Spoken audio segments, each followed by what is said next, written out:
Hello, everyone. I'm Jean-Claude at BeyondMystic, and welcome to this deep woo-woo episode entitled Aliens on the Moon. With me, of course, are the wonderful team of the Future Forecasting Group. You can find them at futureforecastinggroup.com. We have Mr. Dick Algeyer, Daz Smith, and Edward Weirden. Gentlemen, welcome to the show. How are you guys?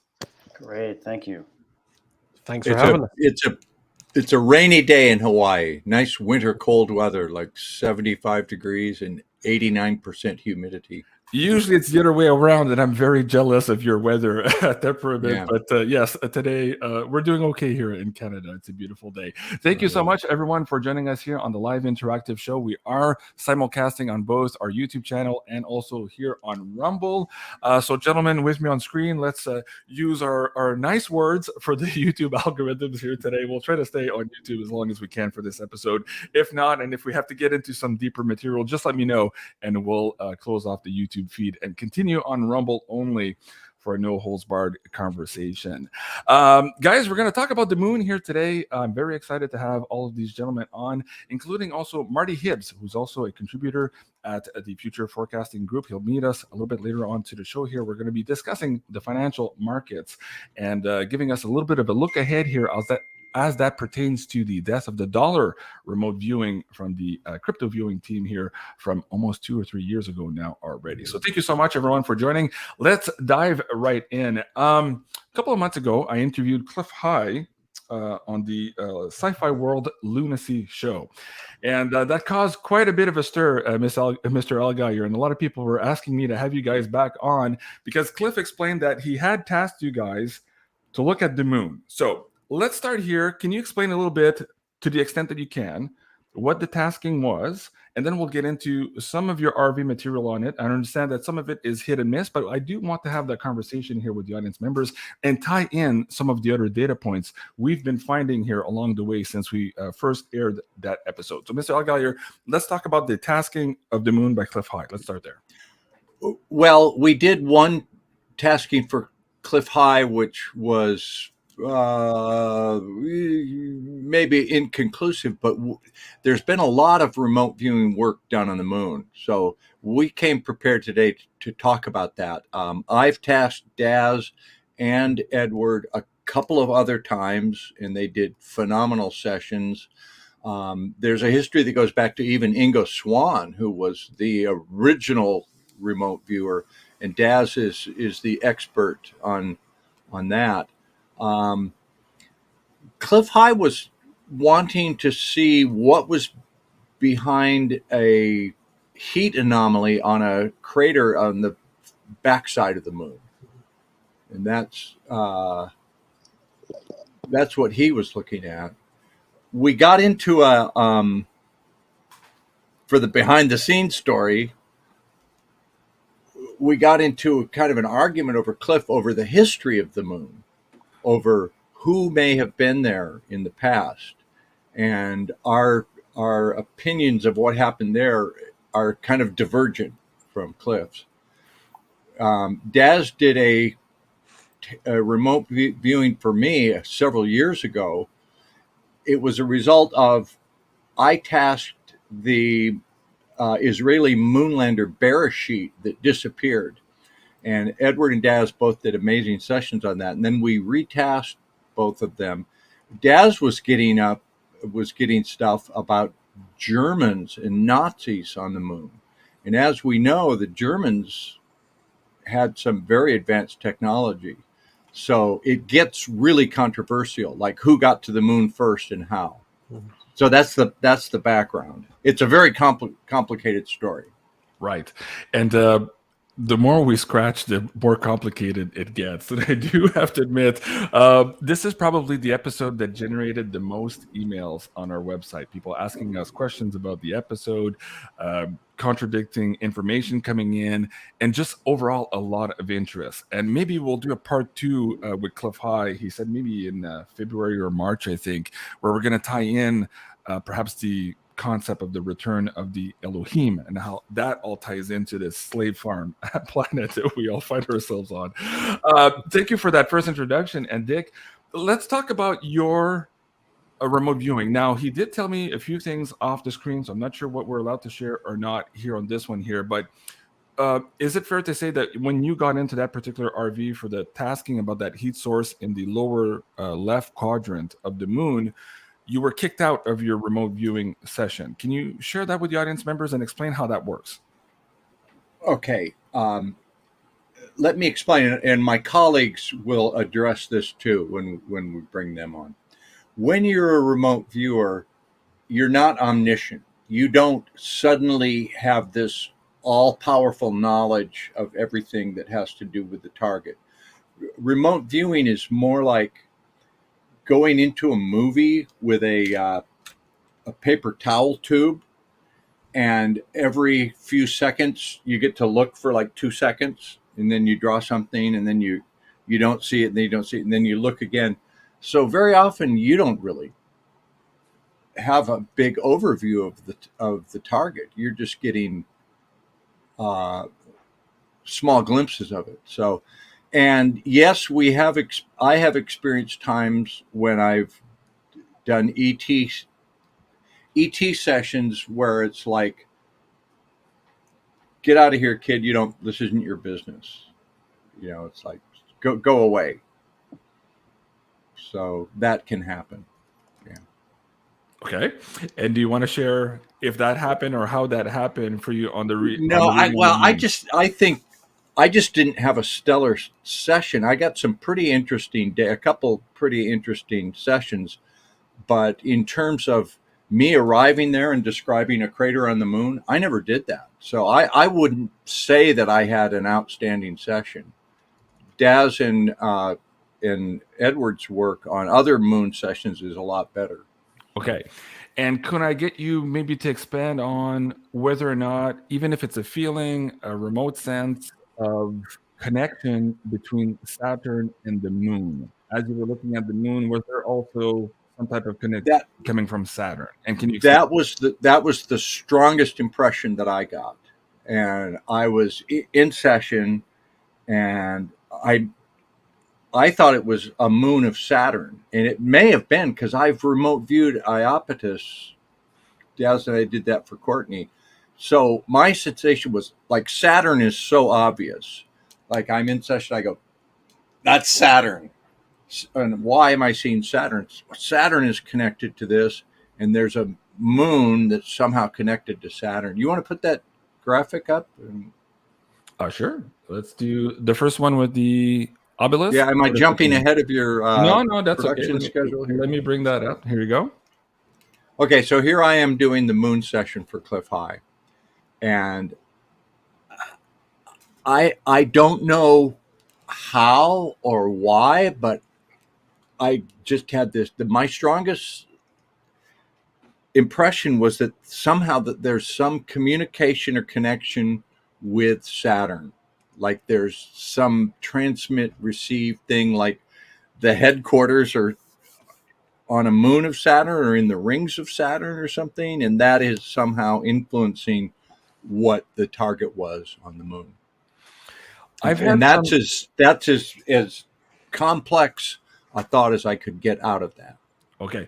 I've had some ET experiencers on the show interviewed before, and they were either shown or demonstrated in their view and their recollection that the moon was perhaps a repeater station for Saturn. That's the impression that they got from some of their ET experience. Does that make sense in the remote viewing and the feeling you got? That does make sense. And if you look down in the lower right-hand corner, like there's high frequency signals, radio frequencies, what to transmit, receive. That would fit with my data. I didn't come to that conclusion, but it would fit. It would fit. Let me just scroll back here. We're on the Rumble feed. I see that Cliff is in the chat. Hi, Cliff. Welcome to the show. Hopefully this makes sense to all of you guys. And again, welcome to all of you joining us now. There's about 2,000 in live chat there. Can I get you to maybe expand to the extent that you can on this connection between Saturn and the moon, and whether or not there are entities involved, or if you had a feeling of an entity being involved, and what perhaps the language might have been used there to communicate some instructions from the moon or from Saturn to the moon. Can you share that with the audience? I did have entities there, and they were strange. They were the word. What was eustration? It's a word I don't even. Etruscan. Etruscan. Yeah. Yeah. And that's not a word I use. So to me, that's good remote viewing data because I've never written that word. After the session, I had to look it up. Like, what does that? So that's an ancient language that predates European civilization, early European civilization.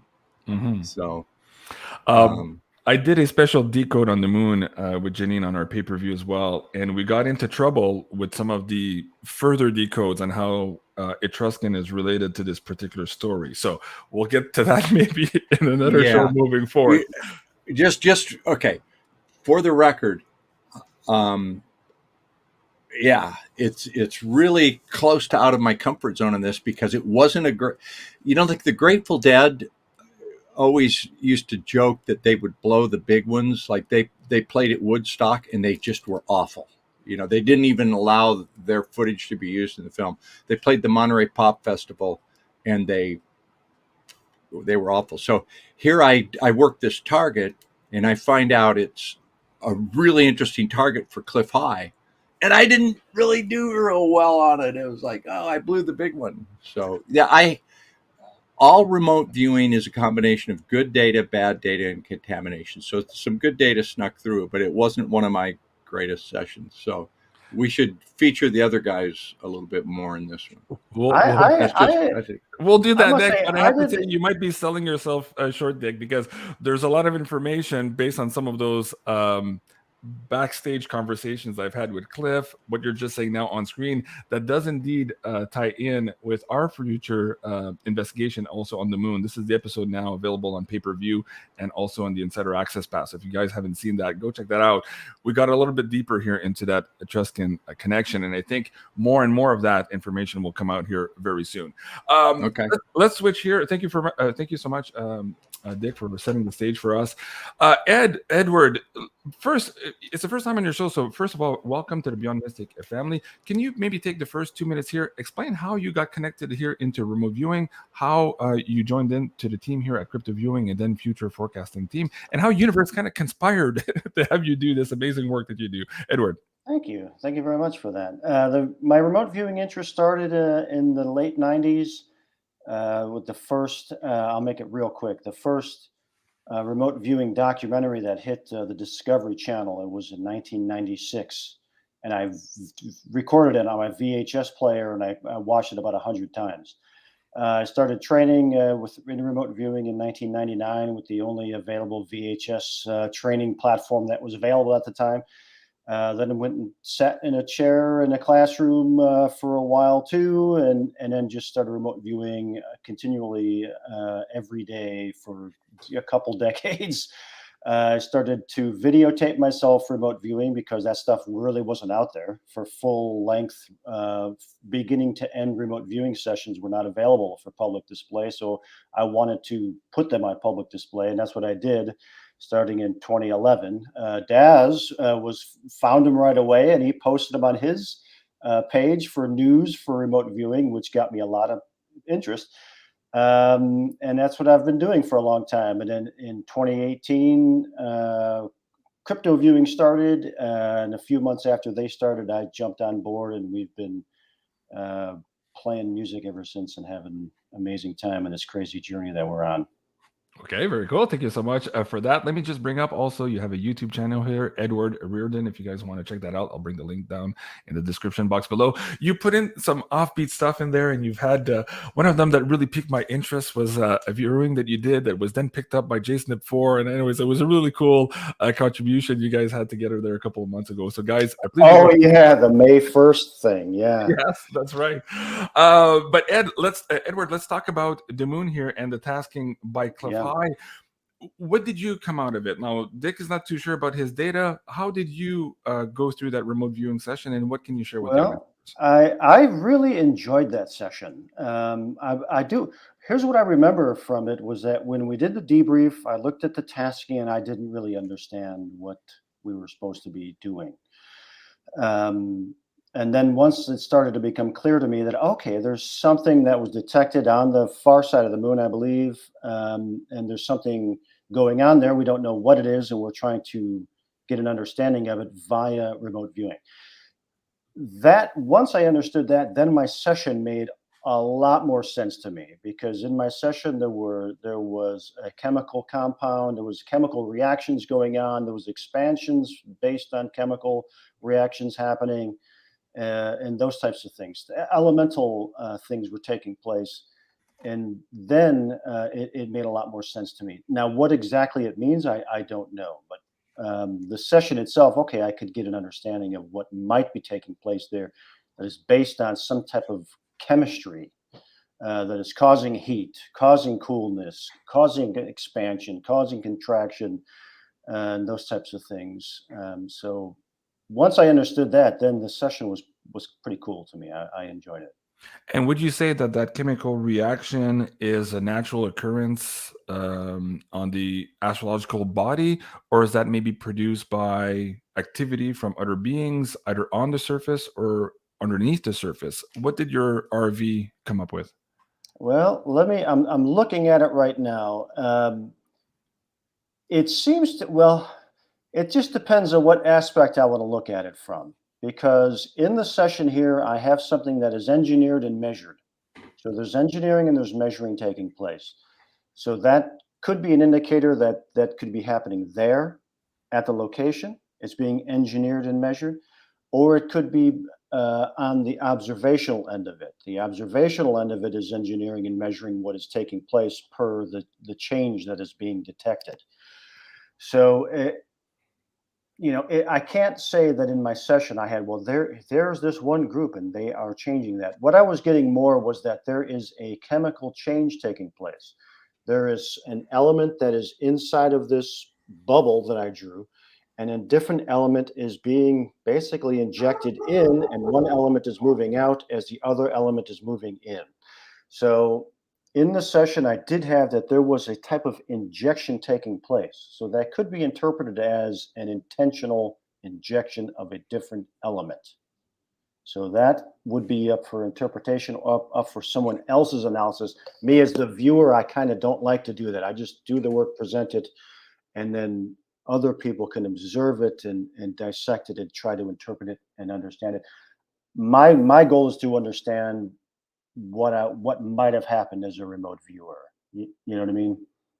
And then the rest can be interpreted by folks who are interested in the topic and that kind of thing. Okay, very good. Thank you for sharing that. And did you, like Mr. Allgaier, also see or perceive connections to maybe other astrological body, whether that's Saturn or any other satellites in our solar system? And if so, what was that connection?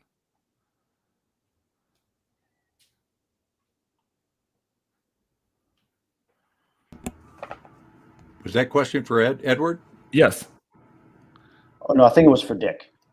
No, I that was was going for back you. to you. I said, like Dick Allgaier, who had the connection with Saturn, did you also, Edward, see if the moon was connected to something else here in our solar system during your RV? No, I didn't. The most interesting element of the session was that I was being pulled into this elemental chemistry-based change in some type of elemental structure. That was what was pulling me in. So it was a real micro perspective that I was interested in, not a macro one that involved bodies outside of it. I was really interested in what is chemically taking place here. There's a chemical situation happening here. Why is this, and how is it happening? And that's what was interesting to me, and that was the driving force of my remote viewing. In a couple of months before the lunacy episode with Cliff, I had both Cliff and Jason 4 on an episode. This was of a Wacky Woo episode where we were discussing the moon itself, this heat spot that eventually led into the tasking for you, and the imagery there on the screen. People will recognize there as being the Death Star. So when you talk about the chemical reaction. Did you have a feeling here that perhaps the moon itself is not natural, that perhaps there's something akin to the Death Star, some type of intelligence, maybe orchestrating its orbit around the planet, its direction around the planet, and whether or not it has a role to play here in either a guidance or overseeing of the human population here on the planet? All I can say to it, based on my remote viewing, and not on my opinions about any of these things, I'll base it specifically on my remote viewing, is that if I think of the moon as we know it, I don't think in terms of there's a lot of chemicals reactions taking place on the moon. It seems like there's dust and there's some rocks and there's not much going on. In this session, there's chemical reactions taking place. So that is a different point of view than I would take if I didn't remote view it. I would look at the moon and say there's dust and there's rocks. Right. In my session, there is an intense chemical reaction taking place somehow, some way, somewhere. That does not seem, in my mind, what I would think of in terms of if you were to ask me what's going on in the moon. So that's how I would answer that as diplomatically as possible. I love it. And I realize this is a difficult conversation, and we're treading carefully here. So I appreciate all of your candor here. Now, well, the thing, Gene, is that I need to maintain my remote viewing integrity. I only want to tell you what was in my remote viewing session and not my opinions on things. In my remote viewing session, there was a chemical reaction taking place. The target ended up being this strange location on the moon, where there was the detection of something happening, heat signatures, chemical reactions are taking place. That is what I perceived in my remote viewing session. So if you were to ask me, is that real? I'd say, yeah, those images are real per my remote viewings. A chemical change was taking place in that location. Interestingly enough, in the chat, Cliff High was saying, yeah, somebody somehow was trying to jumpstart a plasma engine / device on the moon. Edward, I have also some other slides from you for the Bereshit lander. Maybe we can come back to that in a second. Is there anything else with respect to Cliff High's tasking of the moon here that you feel is important to share with the audience members at this time? And then we'll ask Daz also to share his RV data.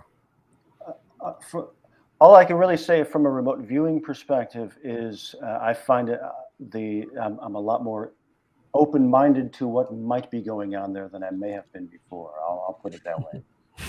Okay, that says a lot. I love that. Thank you, Edward. I really appreciate that.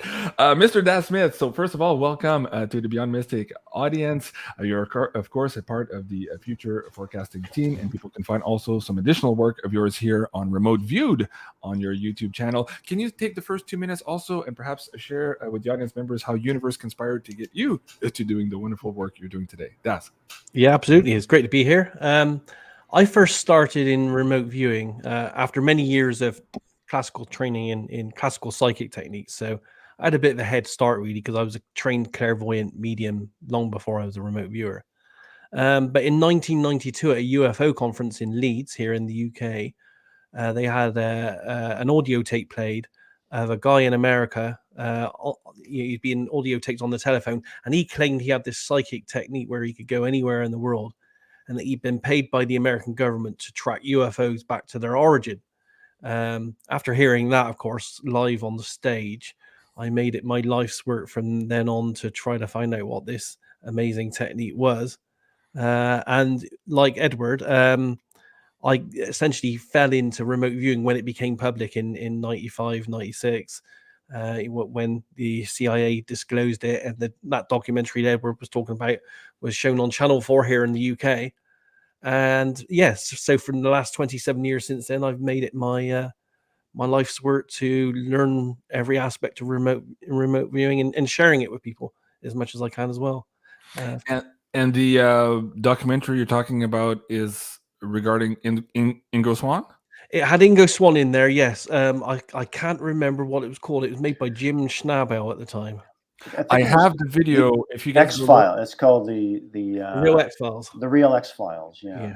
I had a link or a snippet to that video on the episode I did with Cliff High. So if you guys go to beyondmystic.net / I believe it was lunacy. Let's see if I could bring that back up for you guys. I'll see if I could bring the clip up for you guys. Okay, so that's interesting. And when did you get involved with these guys here? And share with the audience members how that. I've been working with Dick. I think I've been working with Dick through Farsight. It must be going back like 12 years now on Farsight stuff. And then around about 5 years ago, Dick came to me and said, "Hey, look, I've been offered to look into cryptos with remote viewing. Would you like to join?" And I was slightly interested in cryptos, but I didn't really know what they were.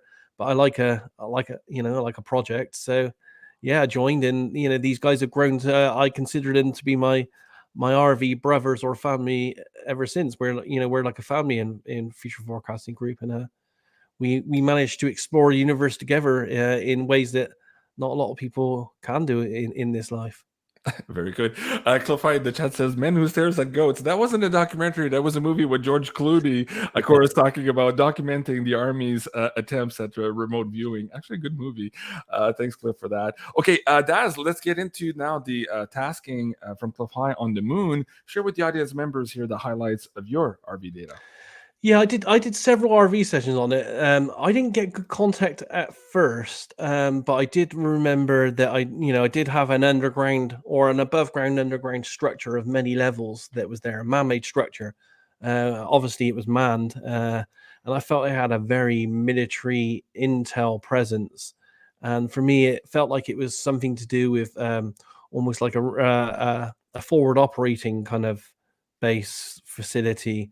And it had to do with communications and signals intelligence. The interesting thing for me on this project was within 24 hours, because we all do lots of work within Future Forecasting. We all work other projects as well. I also worked another target for another project within the same 12-hour period. So I did the Cliff High one, and then I went straight on to work on another one.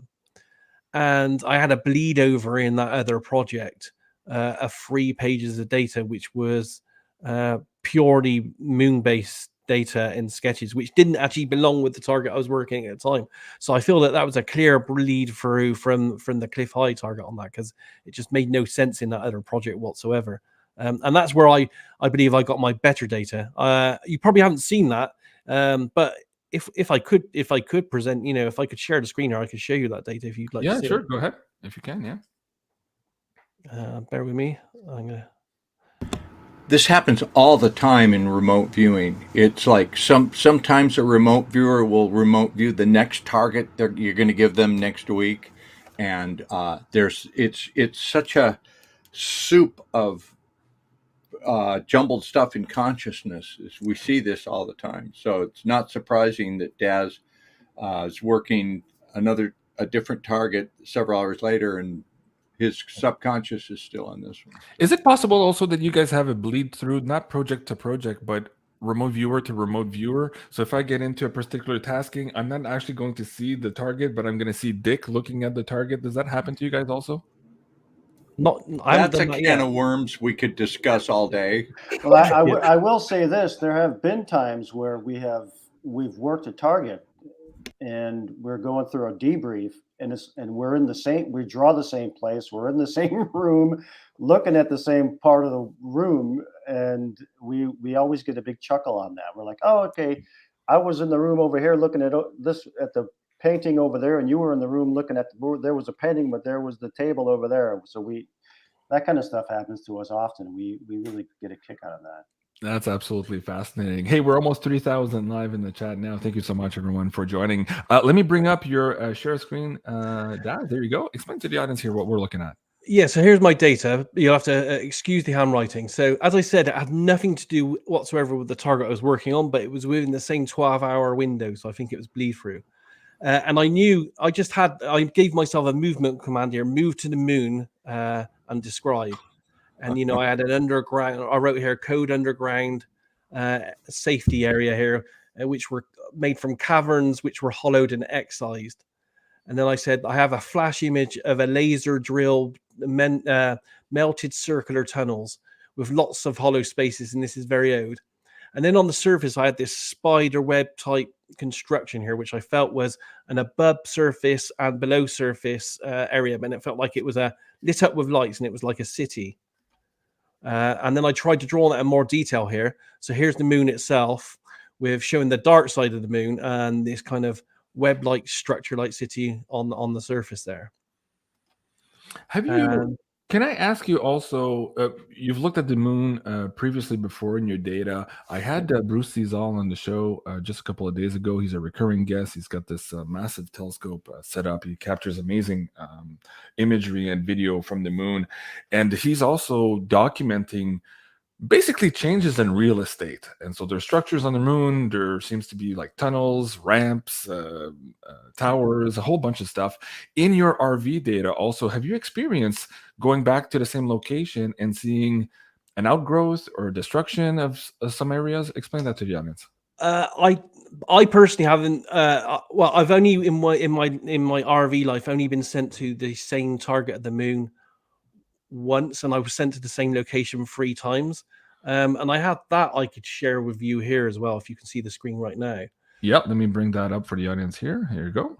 This is posted on my website. So I was essentially over a period, you can see here, over a period of from 2010 to 2018, I was sent to the same location 3 times by 3 different taskers. So 3 different people and on 3 different locations, but it was essentially the same object, and it was an anomaly in a photograph which looked like some kind of cigar-shaped craft on the moon. And here's some sketches from my first time going there in 2010. And then as I went there through the years, my actual sketches got better. So here's my 2011 sketches, and then here's my 2018 sketches, which are a lot more detailed. Is this perhaps, sorry to interrupt you, is this perhaps the impetus for the race to the moon? Is this a picture or something that was captured that suddenly sparked our interest in running to the moon in the first place? There's stories about a craft that looks exactly like this that might have sparked our space programs across the planet here as a mad dash to get to it. It's interesting because they stayed away for 40, 50 years, and now there's a mad dash back. I don't know, other than we are told that a lot of people out there take a very close eye in the work we put out as remote viewers, so we can't discount that as a possibility. And in this particular craft you're looking at, for lack of better words, did you also see or experience entities attached to it, inside or out, or connected to it? Wow. I did, yes. And it's there in all the, because all the raw RV data is there for anyone if they want to download it and look for themselves. But yes, in all cases, and in some cases there's like a planetary defense system as well. But in the Cliff High RV sessions, I definitely felt that there was a life forms in this kind of structured facility as well. And I wrote here, it feels like a forward operating base, very old. They're working on SIGINT. I don't even really know what that is. I think this signals intelligence. Very scientific. I'll go here like a lab, very scientific medical feel to it. So there's definitely some kind of strange interaction going on there, very technology based. And would you Daz, I'm sorry to interrupt. Go ahead, Jean-Claude. Did you say planetary defense, Daz? Yeah, I'm sure on some. I can't remember which RVs we've done, because we've done so many of these now. But I'm sure on 1 or 2 of them we've talked about, or we have recorded some kind of craft that are working in some kind of planetary defenses, maybe like drone-like craft. Well, that's what Edward got when we remote viewed the Israeli lander that disappeared mysteriously. Yeah. That's probably the one I was thinking of. Yes. Okay, well, we'll get into the Bereshit lander here in just a second. That's maybe one last redirect here. Those entities, whether on the craft or in this forward operation station you're talking about, is it the same group of individuals? Is it a coalition of many different entities? Did you have a feel for that at all? Yeah, because it was a short tasking, I didn't really go into that in great detail. I wrote here, all I've got is they got a scientific medical feel. I did write about their clothes, I believe, here. I wrote their facial structure has an African feel to it. They move gracefully because the gravity is different. They have skinny arms, legs, torso. They're thinner than us. They're taller than us. They are scientists. time is irrelevant to them, and they wear silver outfits or skins. They're like silver wetsuits, but it's way thinner. The material is only a few molecules thick, and the actual skin is alive, and it works in a symbiotic relationship with the life inside the skin. So it's like they're actually living inside a living machine of skin. Did I get it right in the poster there? Tall, slender, kind of. Yeah, I would have to say very similar to that. Although to us it looks like they have nothing on clothes-wise, but it's a few molecules. Wow. Fascinating. Hey, we've got JSnip4 watching in the live chat. JSnip4, I hope you're feeling better. Our friend had a plane crash just a week and a half ago, and our heart is with him and with his family, and we hope that he recovers sooner rather than later, because we need to go back to New Mexico to finish our treasure hunting expedition. So Joe, welcome to the chat there as well. Okay, Daz, anything else before I go that you want to share with the audience members, specifically here with the cliff high tasking on the moon? Is there anything else that I didn't? Not on the cliff high one. That's that's the only two pieces of data I had. And as I said, this part was an anomaly. I've not had a weird thing like that happen within a 24-hour period before. Okay.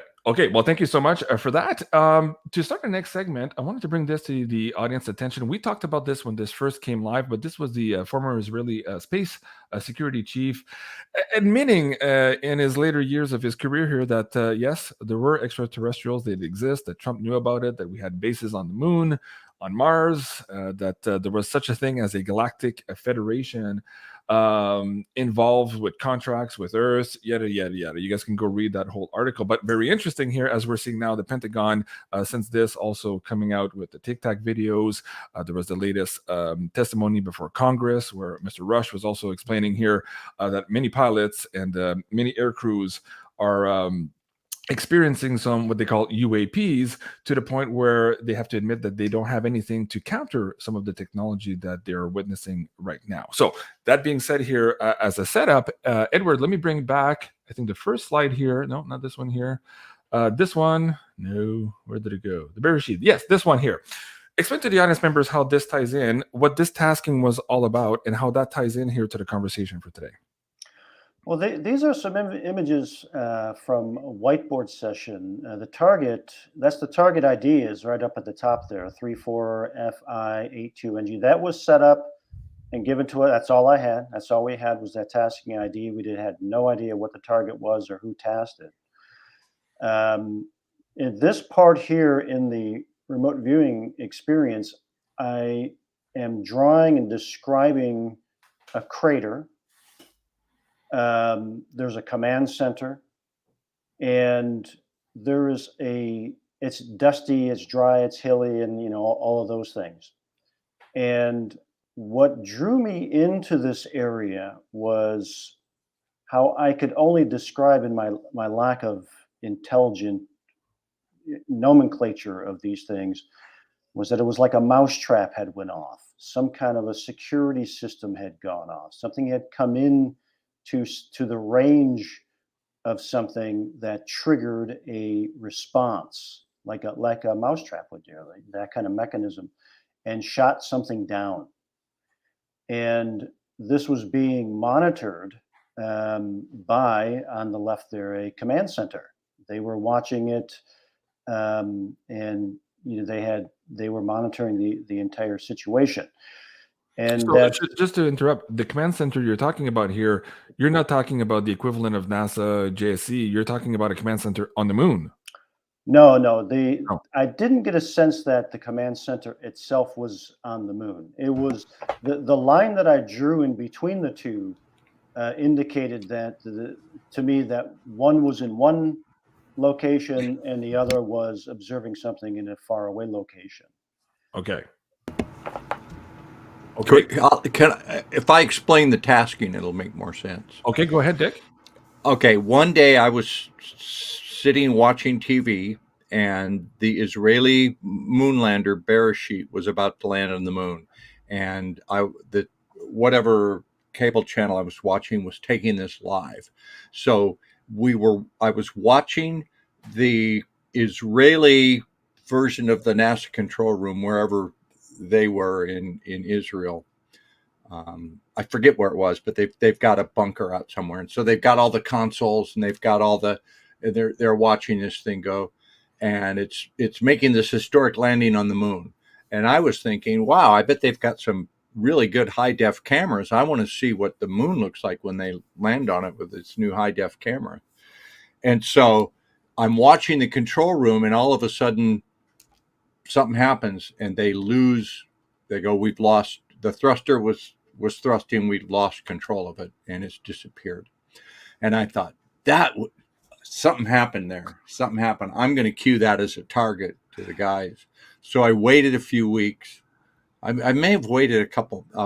I let it die down till it. I didn't do it. We don't do current events. So I waited a while. So I tasked this out. And so Edward correctly saw the control room, and he's on camera describing this control center. They've got communications, and it's something to do with the moon. And then he goes, oh, something just happened. Oh, wow, there's a signal coming in. And then he was on the crater, and he saw the crater, and he saw the mousetrap springing. On that same session, Daz had the thing coming in over the horizon and getting shot down. But anyway, back to Edward's data, which is very interesting. I feel it was the control center on the Earth, and then the what happened on the moon. Well, what was interesting here, what was really pulling me in to get me to draw that crater and the details of it, was that there was something that I could only describe as a dome over the crater. And I tried to draw it in there without, messing up the drawing too much, but I wrote it on there that there's a dome. It feels like there's an energetic dome over this field. And then you have this other object coming in, and inside of that crater is where this thing triggered automatically. It's like the notion there wasn't like there was some living creatures down there who were like, here, incoming, we got to get them. It was more like an automatic trigger. This thing got too close, and boom, a defensive measure was taken because this thing had gotten too close to an automatic defense switch kind of a thing. That's about the best way that I could describe that part of the session right there. It was fascinating. Just a great target. Really, really fascinating thing to go. Let me move forward to the next slide here then. Edward, if you want to explain this one here.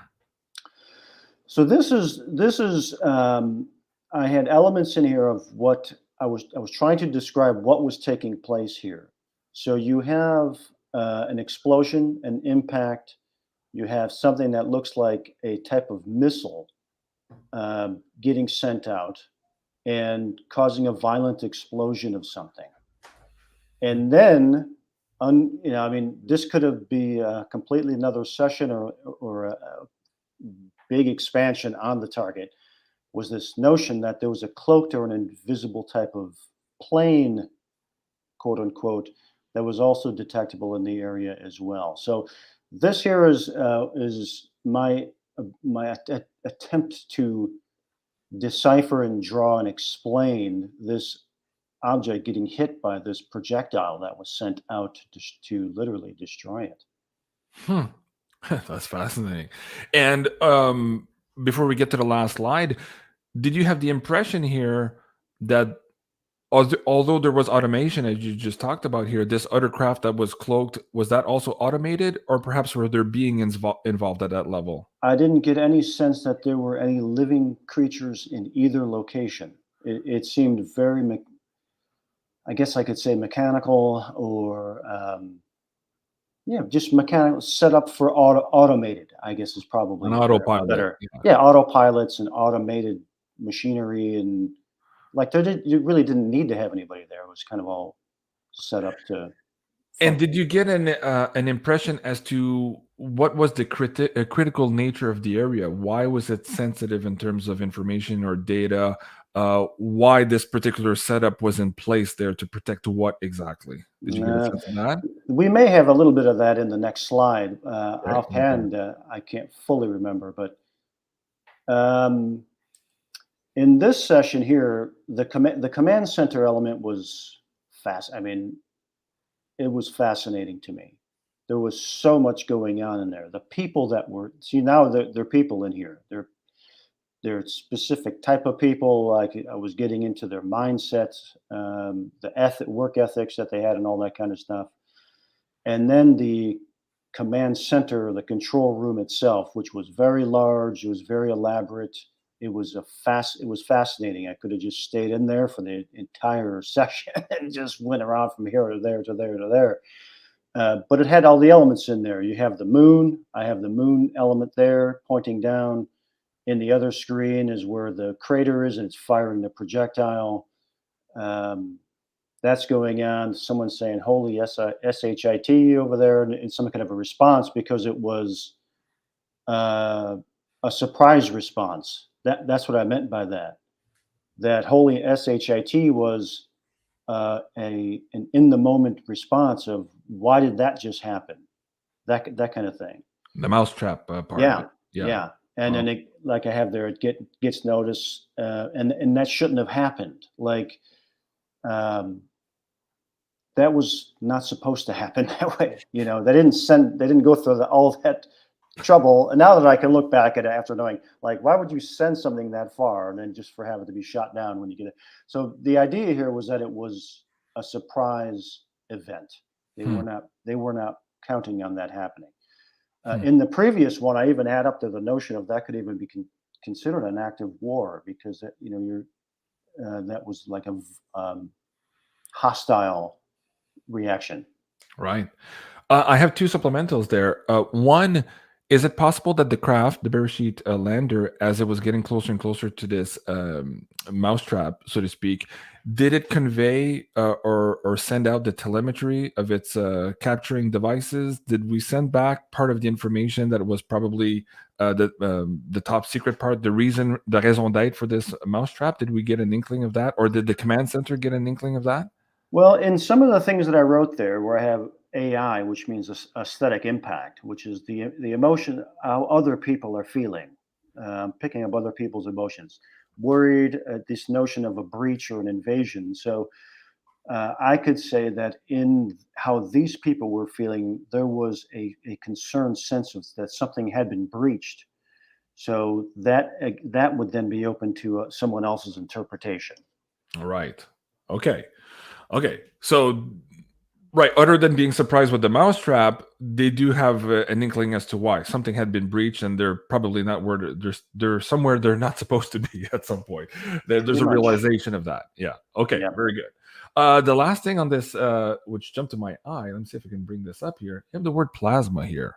Is this plasma related to the moon, going back to that chemical reaction you were talking about, Clefai's idea that they were powering up a plasma thing? Or are you talking about the plasma here between the Earth and the moon? What's this all about? That I couldn't understand, because in the session, in that room, was this rotating ball. There was a ball of some kind there, and there was plasma inside of it. I don't know what that is. I don't know what that means. I have seen some images inside of some of the command centers where they do have like a globe of some kind. That to me was some type of technology that I couldn't understand. Wow. Okay, that's fascinating. Man, let me go back to the chat. G'day Sailor says, JC, you have a brilliant off-the-cuff questions. Man, I'm struggling here because this is crazy stuff. But thank you for that comment. I appreciate that. Daz, let me bring you back in also. Did you look into the Bereshit lander as well? And is there any RV data you want to share with the audience? I did. I don't have my data to hand on it, though, because, we do so many of these. I do remember seeing a man-made vehicle that was in motion that was intentionally shot down by a defense system. Okay, so you corroborated pretty much the same scenario. Yes. Okay. Yeah, Daz described the lander coming in over the horizon of the moon and coming in, decelerating, and then all of a sudden something shot it down. Now, yeah, it was both these guys had really good sessions. I'm the tasker. I watched the moonlander disappear, and I'm home, and I go, I wonder what these guys would get on that. I didn't tell anybody. I'm the only person in the world who knew. I gave what was the target ID, 23GW-EN29 or something. Right. That's all I gave them.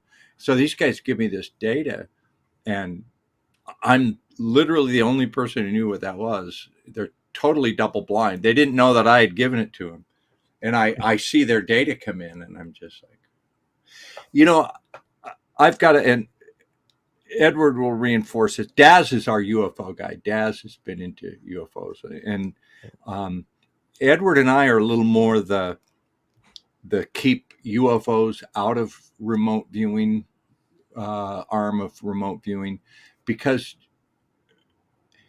just to remote view, if the target is a little girl playing hopscotch in a schoolyard 1,000 miles away, and you give that as a double blind target, and the remote viewer draws a little girl jumping around playing hopscotch in a schoolyard, that in itself is so remarkable, such a feat of magical human ability. That's enough. We are all amazed if we can just do that, just remote view the normal thing on Earth. And a lot of people want to turn it towards aliens, and there's so much pop culture knowledge of aliens that people tend to get on that, and it's a way to make yourself seem like a better remote viewer than you are if you do a lot of esoteric targets. That's my feeling. Right. So, but anyway, these guys did that. They did it double blind, and it was remarkable stuff. That's amazing. Jenny says you're all so incredibly talented. I tried to remove. What we are. Somebody asked me about this recently. Like, what does it take to be a good remote viewer? And I think it takes just plain stubbornness, tenacity. It's just like, okay, I'm going to do it again. I didn't. That was off. Do it again. It's like the three of us have spent so many years of just doggedly doing it and doing it and doing it again. Well, my hat's off to you, all of you guys. I do have a tendency to have these glimpses of like psychic impressions around the world I live in, people I live with. But when I tried to do the remote viewing, I did a course a couple of years ago, my head hurt because it's so constrained in all of these little procedures, and my head doesn't want to work like that. I just want to receive information. But here you really have to zone in with all of these protocols, and man, it hurt my head. It's like a muscle you never use, and then suddenly the next day, you have those, what do you call DOMS? Delayed muscle. Something, anyways. Yeah. For us, the ritual and the protocols and the complexity of the remote viewing technique there's comfort in that. For me, you give me a target ID A1, B2, C3, D4, and I've got to go on futureforecastinggroup.com next month or next week and talk about that intelligently for 15 or 20 minutes. Yeah. That's a daunting task. Like, how the hell am I going to do that? But there's comfort in, I pick up my pen, I write the word, you get engaged in the structure. So you use that to give something for your conscious mind to do and allow these moments where the subconscious comes in. So that's the strict protocol. And also, we'll add on to what Dick was saying, is that the blind protocol that we use, which a lot of people really don't understand, but we understand the beauty of it, because it frees us of what we think the target is. And it takes other parts of our brain then have to get utilized to then go through this process of decoding this information that we're getting. Yeah. And go through this process of, really it's this process of discovery and exploration is what we do. It's absolutely amazing. And Clips in the chat, he says, yes, is in the French version of yes. Agreed. Dick tried to teach me, and I got headaches for 2 days. Yeah, me too. It was very difficult on me. Clip says, Elohim deniers. You guys don't want to talk about ETs, but you guys talk about ETs all the time. Sure. You want to go? We can go deep woo if you want to go deep woo. This is the deep we can woo. At some point, if just hit the deep woo switch, I'll go deep woo. Anytime you want to go deep woo with me, absolutely. Well, okay. How long are we going to go with this? I mean, I could do it. I could give you a 1 minute deep woo right now. Okay, let's do it, and then I'll get This is back not into based the on remote penetration. viewing. Go ahead. Okay. This place where we live is a botanical garden that was created by somebody, and the moon is probably artificial, and it was brought here to create the conditions for the human life form that's here. It creates tides. There's all kinds of weird anomalies with the moon, like the distance it is, the fact that the dark side is always away from us. Cliff can speak better to all of this, but there are tremendous anomalies on the moon. Yes, there are Elohim. Humanity is an engineered life form. The DNA was altered to fit this botanical garden. There are those who created us who have super advanced technology. That technology is introduced by little dribs and drabs to humanity in order to advance our evolution very slowly and in a controlled manner. And we are not to be trusted with all the advanced technology. When we get to a point where we're going to master that, it's my feeling that they wipe the board clean and start a new game. And they've done that 5 or 6 times here on Earth. At this point, there is a secret space program. I've remote viewed it, and it is one of the closely guarded secrets. So that's my deep woo for 1 minute. Well, Sophie Landrio says, yes, deep woo. Thank you, Dick, for that. I appreciate it. Well, let's get the other guys. Daz? Okay, let's do a quick deep woo. Do you have a problem with anything I just, what's your feeling? No, I pretty much mirror that exactly in many of the conversations that I've had interrogating NHIs or non-human intelligence using remote viewing. The data indicates that they consider this a farm, and where part of the farmyard animals, where they're part of their experiment. There's a certain amount of love towards us, but there's also a certain amount of the way we treat animals, they treat us, so they do with us as we do to our animals. It's been happening for thousands of years. Dick's right. There seems to be a facility on the moon. I don't know if that's human or if that's alien. I think it's probably alien, or maybe there's both on there with some kind of corporation. But also Mars seems to be an important part of the at the planet as well. Mars is very important to what happens here. So yeah, I totally agree. The RV data, not just from us as remote viewers, but pretty much any remote viewer you send to Mars or the moon come back with very similar stuff of structures and life forms on both planets. And if you remember too, the first how do you call it, landers or probes that we were sending to Mars appeared to also fell into a lot of those traps as you just discovered for the moon. So there's something happening there as well. And there's many remote viewers, including some of the military guys like Tom McNair and even Joe McNigal when they were working for Stargate, and people since over the last 40 years that have described many times, including Dick and myself for Farsight, the pyramids and structures on Mars.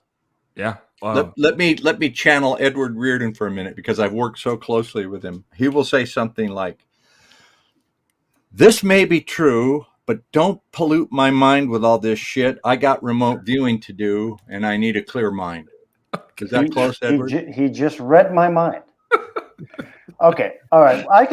I'm okay to go deep woo.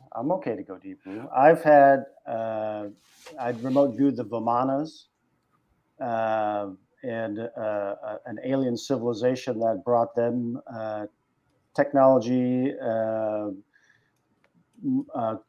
arrived there via some type of energy portal, gifted them with types of knowledge. I've remote viewed the Phobos, the Mars moon, that it was an incubator facility inside of there. Now, that's my woo. Now, with that being said, I have to maintain a level of skepticism so that I can remote view. because if I just say everything is true, then remote viewing becomes impossible. And the reason I am obsessed with remote viewing is because I only want the truth. I don't want what Joe Schmo said or what Joe whoever remote viewed or this claptrap or that nonsense and that guy saw that movie and now that he believes it's true. I only want what's true. And so even if it comes up in a remote viewing session for me, I can say, okay, here's my remote viewing work. It may be true. It may be my memory banks with every movie I've seen, every podcast I've listened to, every book that I've tried to read. And that's where that came from. I can only say there may be some truth in there, and there may be a combination of other things. But like Dick mentioned earlier, the beauty of our team, why we work so well together, is that we can kind of check and balance each other. We're not like three robots all programmed with the same beliefs. We're aliens for all or something. We're very different.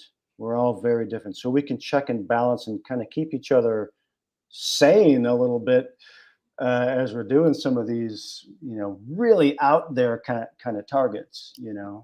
So personally, I have to maintain a very realistic level of skepticism so that I can keep remote viewing. If I stop remote viewing, I'll believe everything, man. But right now, I have to be very strict. I don't look at a lot of stuff. I don't listen to a lot of interviews. I don't feed myself with other people's stuff because it's gonna come in. I got a session right here. There's 7 sessions right there. I'm working on this target. I don't want anything going in there that doesn't belong in there. You know what I'm saying? You don't want the pollution. I totally agree. So a healthy dose of skepticism, and as Cliff High would say, also paranoia, will help you navigate the woo here. So very good on you for that, Edward. I appreciate that. And Cliff says in the chat, he says, well, I guess those guys don't have EDS after all. He's talking about Elohim denial syndrome, of course. Not EDS. Go ahead. I am so amused by Cliff has got this running diatribe going on X, Twitter, and it's just beautiful. I mean, Cliff just doesn't give a shit, man. Cliff will just get in everybody's face, and he is he just keeps going and going. It's great. I love his posts. Absolutely.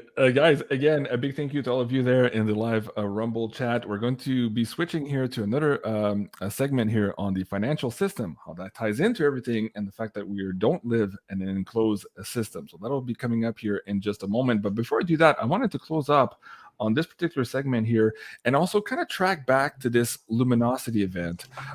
Dick, you were on the show here when you guys did that first remote viewing. It coincided with what Cliff High was picking up in his WebBot data reports. He had this emotional value of 81 spiking on the chart here. I think as we stand today on November 28th, we're at 48, I believe, out of that 81. So there's still some of that language yet to manifest here. Where are you guys on that luminosity event? Is it done? Was that the precursor, what we saw on October 7? What's coming up next, and what can you share here with the audience members? We were given a target that was supposed to be life extension technology, and this was in September. It's double blind, so we don't know who it is, or they give us a target ID, and all of us came back describing the events in Israel and beyond, worse yet to come. And they said, God, you guys missed this target. So they retasked it again without telling us anything. And we came back with more of the events in Israel and beyond.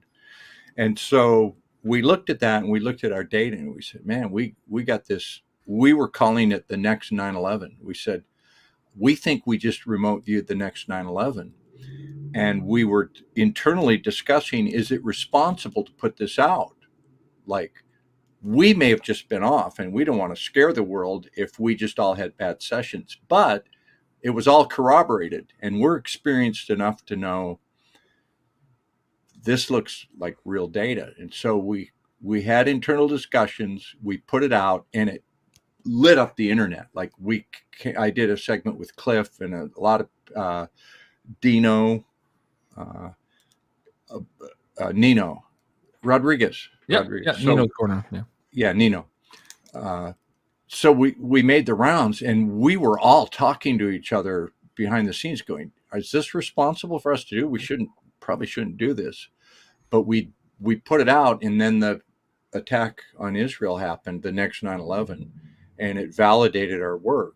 And it was like, okay, it was a sobering experience for us when we see that happen. We didn't take any joy in it. It was like, okay, we got some attention for that one. But we do think there's more coming. That brings me to this particular interview with Tucker Carlson and Steve Bannon. They were reviewing what's happening in Dublin. This, of course, are the migrants fighting in the street data set from Cliff High, predicted, I think, way back in 2017 or so, maybe prior to that too. But we appear to be in those data sets now. So those temporal markers are hitting now. And here, Steve Bannon was suggesting that what's happening there in terms of the fighting on the streets, the population fighting back against all of these illegal aliens or migrants could be happening here very soon in North America. In your follow-up sessions or in some of the data that you haven't published on the Luminosity event, is this what you're referring to, Dick and company here, in terms of what is next that could be even worse than what we saw on October 7th? Go ahead. Well, let's have Daz and Edward talk about their data just purely analytically, without getting too. We don't want to so fear porn. We're not about that at Future Forecasting Group, although it's going to be an interesting year, 2024. But we just did the predictions with our astrologers for 2024, and if you guys thought COVID in the last 3 years was crazy, you ain't seen nothing yet. So go check out those predictions for 2024. We did 12, one for each zodiac sign. So if you guys want to check it out, you can find it on BeyondMystic.net. Edward, let's start with you. What was that? What can you share with the audience members here in terms of the worst coming up here that perhaps brings us to that 81 emotional value that Cliff High was picking up? Well, that session was had a huge impact on me. Once we did the debrief on it, and we were like, I don't know what happened here, And then when the event in Israel happened, a week later or 2 weeks later or whatever it was, and we started to look at it, I literally had a physical reaction to it. I got a lump on the back of my neck that swelled up, and I couldn't even turn my head. It was like Gene, I don't even know how to describe it. It was like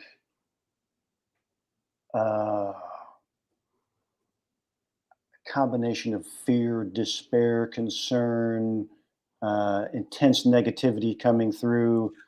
all of those things were happening, and it was like the culmination of a time event in my own mind, of an event that finally came into the now time and ended an old cycle for me that verified a lot of things. And I was having an intense physical reaction to that. I didn't even think I was going to be able to remote view again after that, to tell you the truth. I was so distraught. I was like, I think my remote viewing is over. I don't know if this may be it for me. I mean, it was that devastating. You felt like it fried your antenna, so to speak? I felt like, okay, this event is the catalyst for the biggie.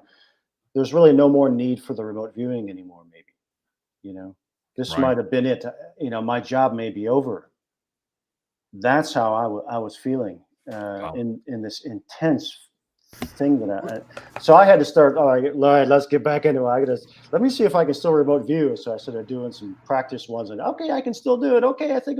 Then I kind of was able to bring myself out of it. But I'm not kidding. I thought we had finished our task with that one. I was like, this is it. I think we're just starting a World War III and start digging a hole and store your food. We do all have periodic breakdowns as remote viewers. Just the act of doing it on a good day on a normal target is destabilizing. But when you get stuff like this, every little bit we get broken. I mean, we go through time, and the poor people that have to manage us at Future Forecasting Group, the administrative end, we're like we can become like a 5-year-old that didn't get to stay up late and watch a movie or didn't get a ice cream after dinner. And so we keep ourselves sane. Like I call Edward all the time and just talk about things. Sometimes Daz will text me or email me like, hey dude, can you get on Skype? What's going on?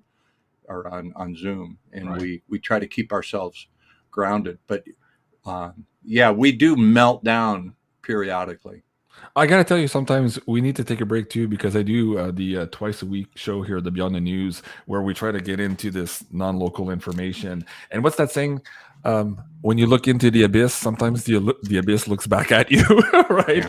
And that feeling of dread and uneasiness is hard to shake off sometimes. And so, yeah, when we have a few days off, or maybe a nice session in just a hot tub with a glass of wine, to really try to disconnect from it all. Yeah. And I recommend the audience try that once in a while, disconnect from their social media when all of this is just too much for them.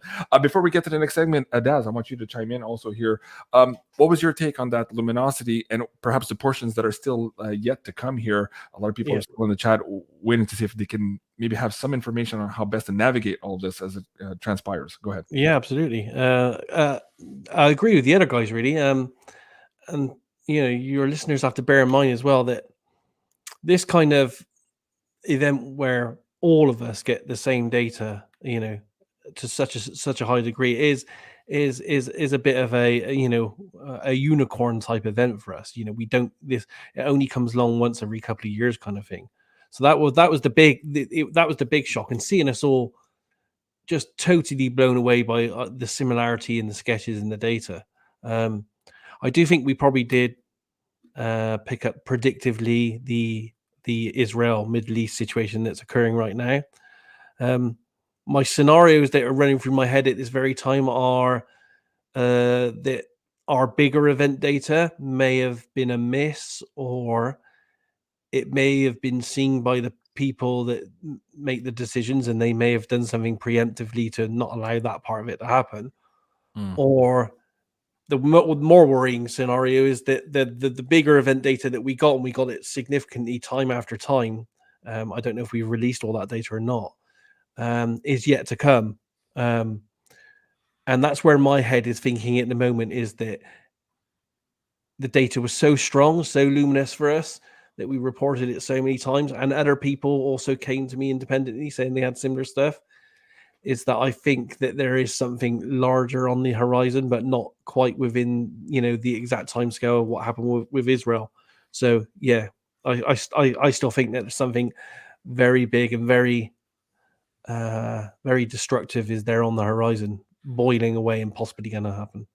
Let's get into some quick deep woo here before we get into the financial stuff. This kind of ties into it too, but there was this clock everybody was talking about. They wanted us to read on this. Originally, this clock went to 0 earlier today, but they've just added now another 30 hours from whenever this was supposed to go off today. Did you guys have anything on your remote data or RV sessions the last couple of weeks suggesting that we were close to another important date here? We had looked at, actually, November 28th was a date that came up in the astrology 2 months ago. So far, I haven't seen anything in the news to suggest that we're hitting the 81 value here today, but perhaps something is happening that is still yet unreported. What were you guys thinking about this particular clock, and if there's something in or around this particular date here in your data? We've done similar things to that in the past. My feeling is stuff like that is BS and usually doesn't come true.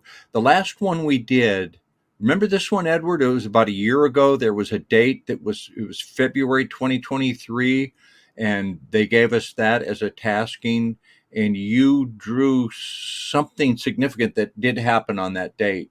Yeah, 6 months.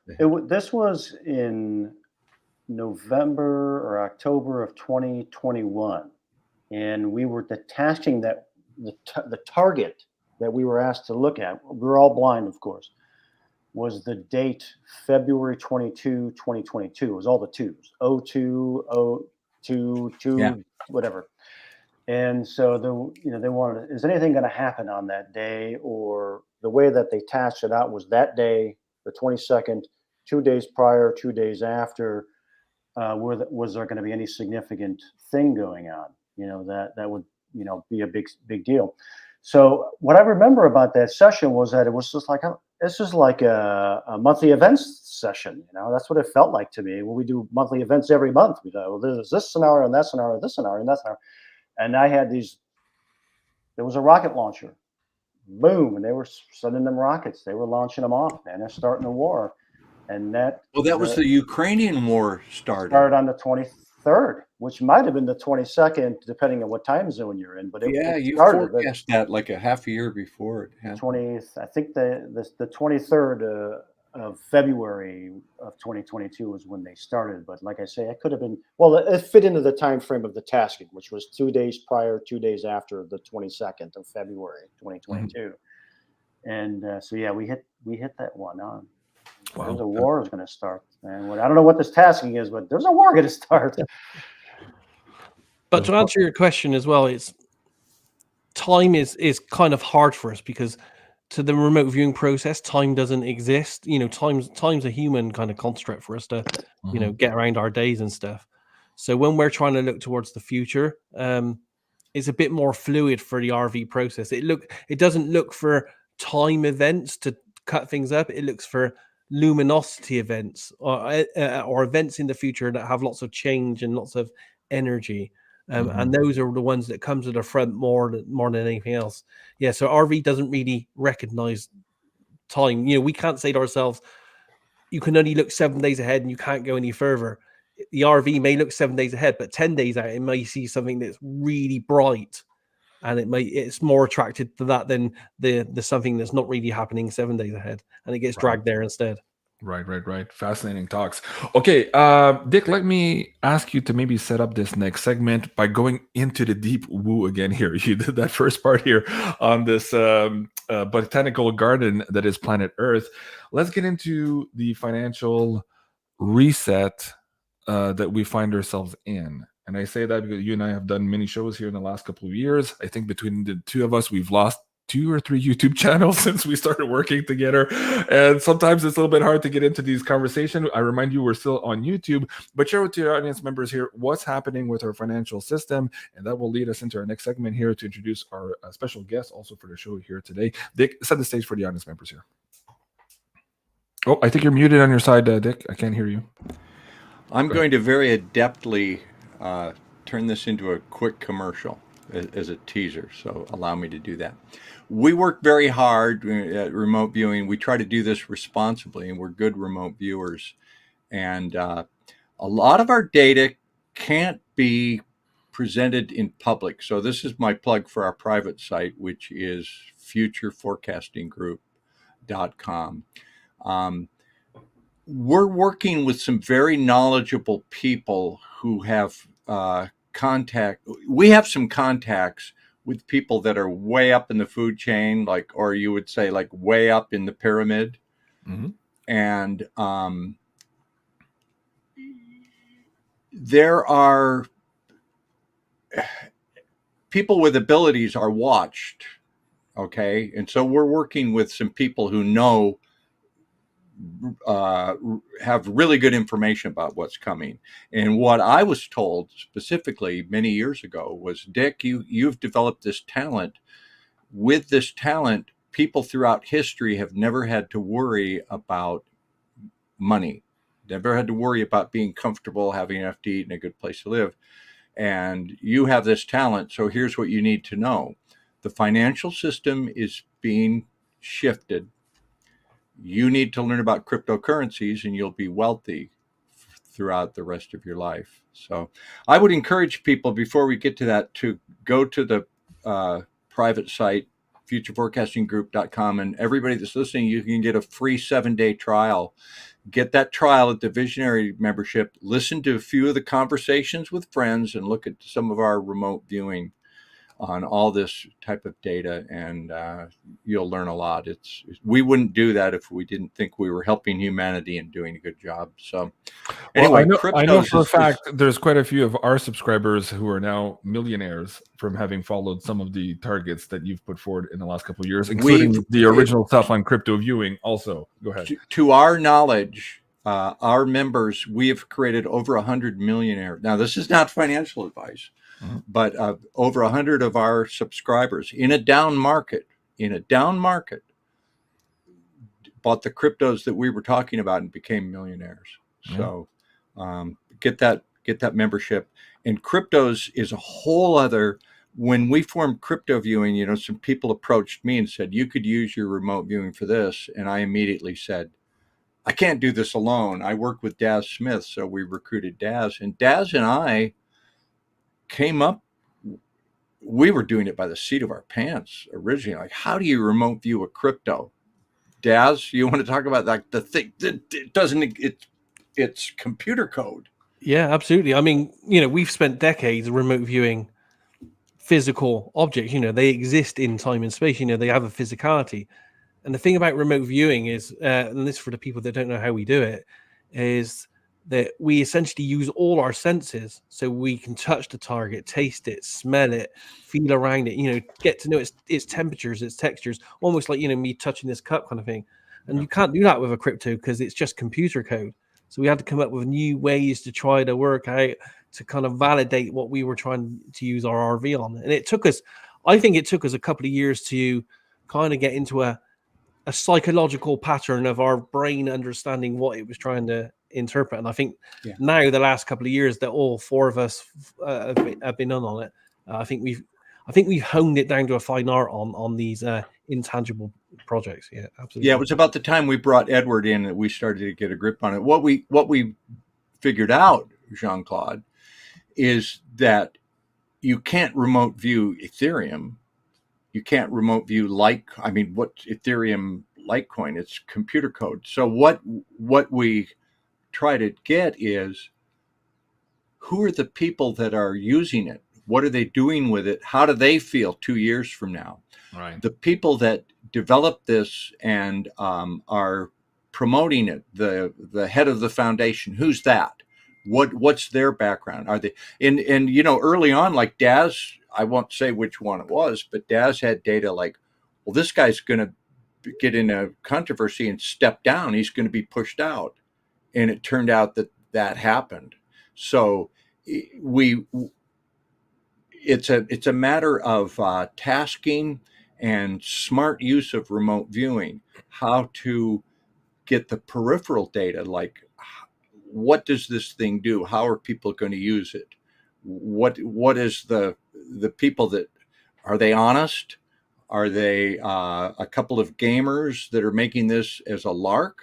Or is it the city of London behind it? So that's the kind of data that we come up with. And then Edward always comes up with like really intense conceptual stuff that turns out to be really good. How do you do it, Edward? You just stand on the building with your homemade wings and fly. Well, there's always something that's going to be interesting in there to me, and something's going to pique my curiosity, and then I just want to experience my own curiosity, and the target just happens to be a thing that provides me that opportunity, and that's what's great. Gene, honestly, I think of us as like a musical band, a rock band. We all bring in our talent, our different perspective, and we just make this music together, and it's very rewarding to be able to do it with these guys, and Naeem's not here. Naeem is number 4. And we love what we do. We're the obsessed people. That's why we're here talking to you. You know what I mean? We're the obsessed ones. Talking about the early days. Go ahead. One of our great misses, and I think it was like the second or third attempt at remote viewing, is like they wanted to know what was going to be the price of Litecoin. When we've since determined that that's not possible in remote viewing, like to sit down and close your eyes and say Litecoin is going to be $800 is like, that's a no-go. And so we were thinking of ways to do this, and we tried an advanced ARV, which is associative remote viewing, and they gave us one target. I forget what it was.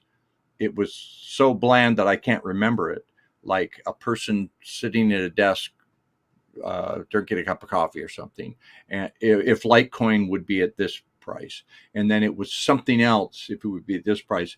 And the third thing was, if Litecoin is $3,000, it will be this battleship, the battleship Iowa, firing a full salvo of guns. Well, in remote viewing, you're going to gravitate to the most interesting thing in a pool target. So we all said, man, there's this battleship, the guns are blazing, and boom, explosion. And so we published, Litecoin's going to 3,000, and people never let us live that down. It was an experiment, and it was a grand failure, and we learned a lot from it. But people are still bringing that up in the well, to be true, chat. it might not be a failure. You might just be too early. So that's the same thing with a lot of the web data reports too. Remember on the 888 Bitcoin and the 80,000 and then the $100,000 parties, which could be coming up very soon. So I'm not sure that's a miss yet, Mr. Algeier. We'll give you that one. But fascinating enough, I've been running these Beyond Crypto Woo reports for the last number of years. And I remember doing a show, and at the same time, you guys had just remote viewed Chainlink, and we came up with the same information. I'm like, isn't that absolutely crazy? Independent of ours. Anyways, it's a fascinating field. But let's invite our special guest here for today. So let me bring up, first of all, futureforecastinggroup.com, guys. Again, is the website, 7-day free trial if you want to check it out. And as you'll see on the screen there on the left side of the crew list, there is Mr. Marty Hibbs. You can find his work also here at bullshift2020.com. Mr. Hibbs, welcome to the show. How are you? Oh, you're muted on your side, Marty. Hold on, guys. I'll make this work. While Marty's getting his audio straight, I'll tell you how Marty was one of our subscribers, and he used to just put comments up in the comment section, and they were so astute and so right on. And he says, well, I do a little technical analysis, and he would give us his outlook. And after looking at that for a few months, it was suggested that I interview him. And it turns out he had 30 years experience doing grain futures up in Canada, and he has his own computer program that he wrote over the years that he calls Oracle, and he does technical analysis. And I swear to God, Marty is the best ever. I've watched him weekly for going on 4 years, and he'll put a box there, and that chart will hit that box. So Marty is the best in the business in my I hope we can get him back on the screen here. He's trying to reboot. But just so you know, I was watching Marty Hibbs probably 20 years ago.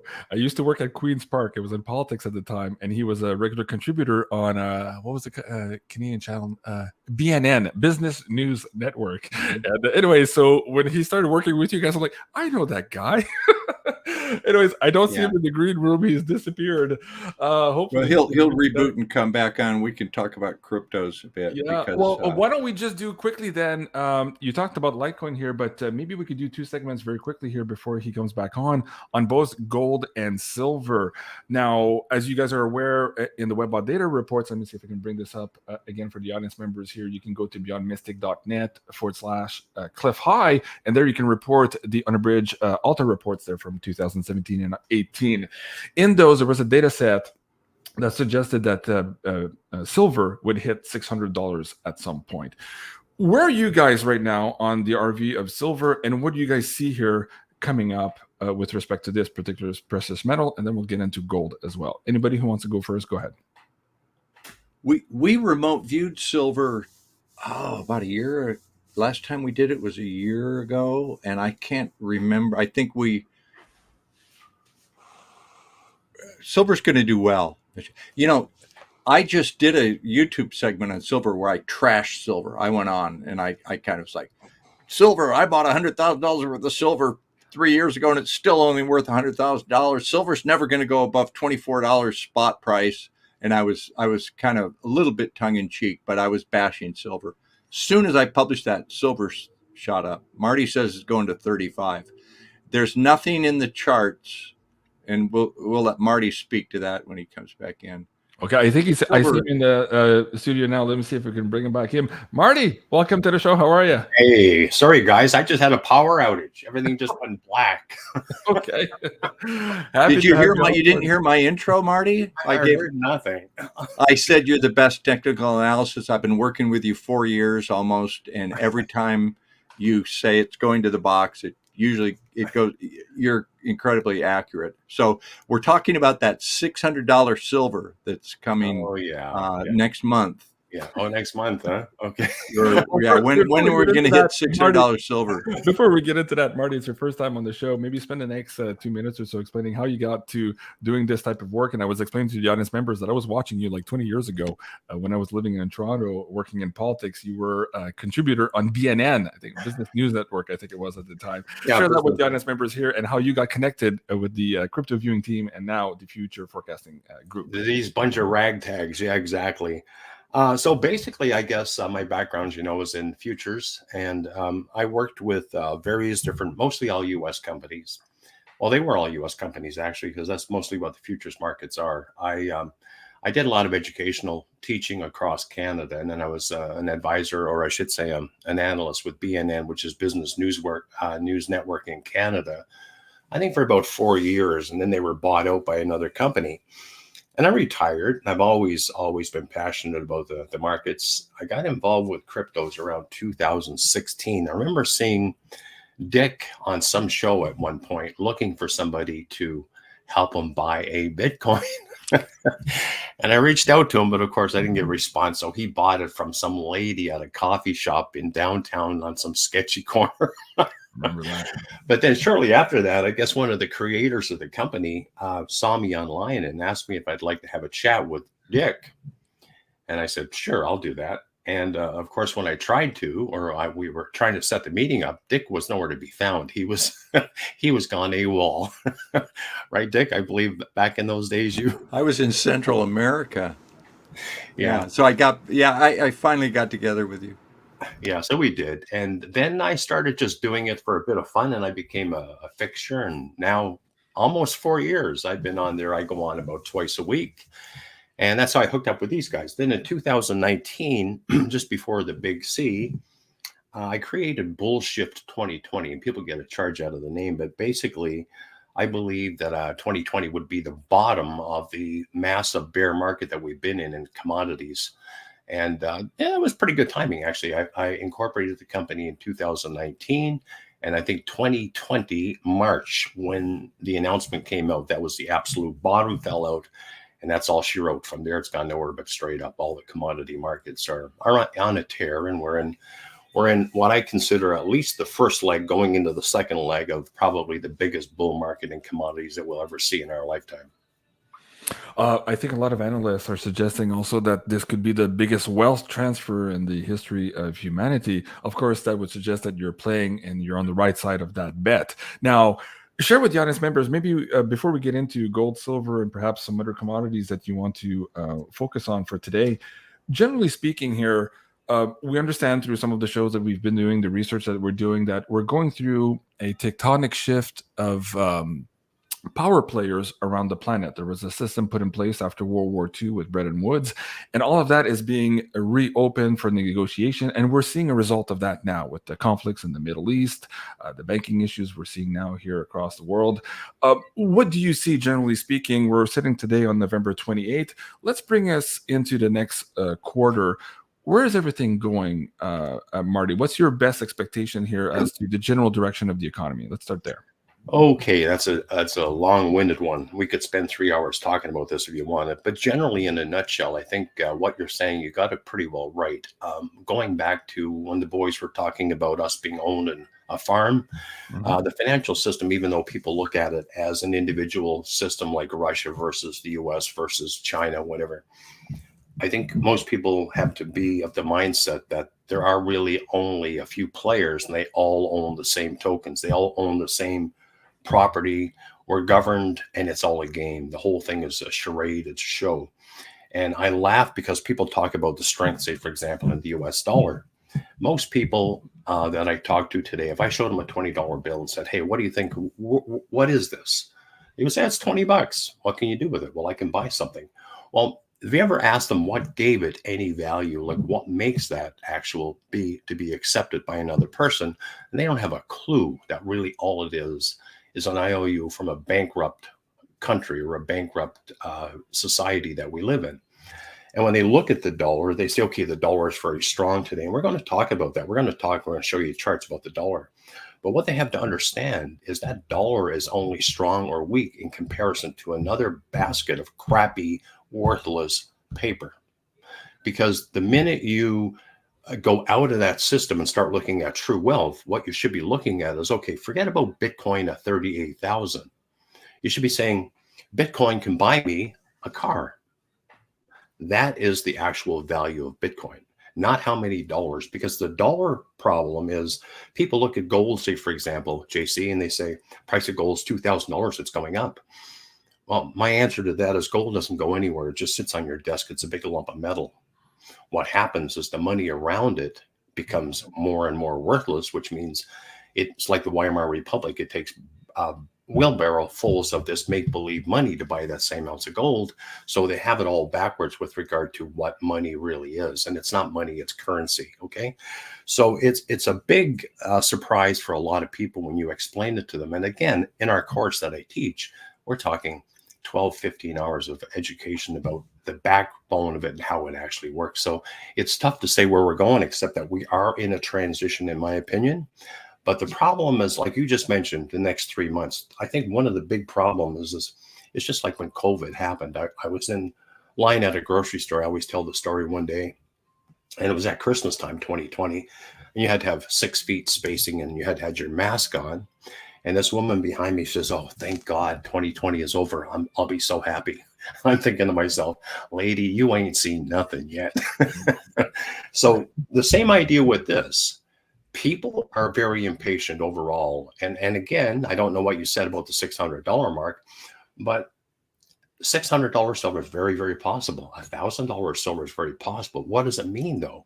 It just means that your money is so much more worthless that it's going to take $600 to buy that 1 ounce of silver. Now, JC, I understand you're in Canada as well. You're in Ontario or Quebec? Ontario. Okay. Yep. All right. So well, look at us. If we look today at buying gold, you and I, we're going to pay $2,800 of our money to buy gold.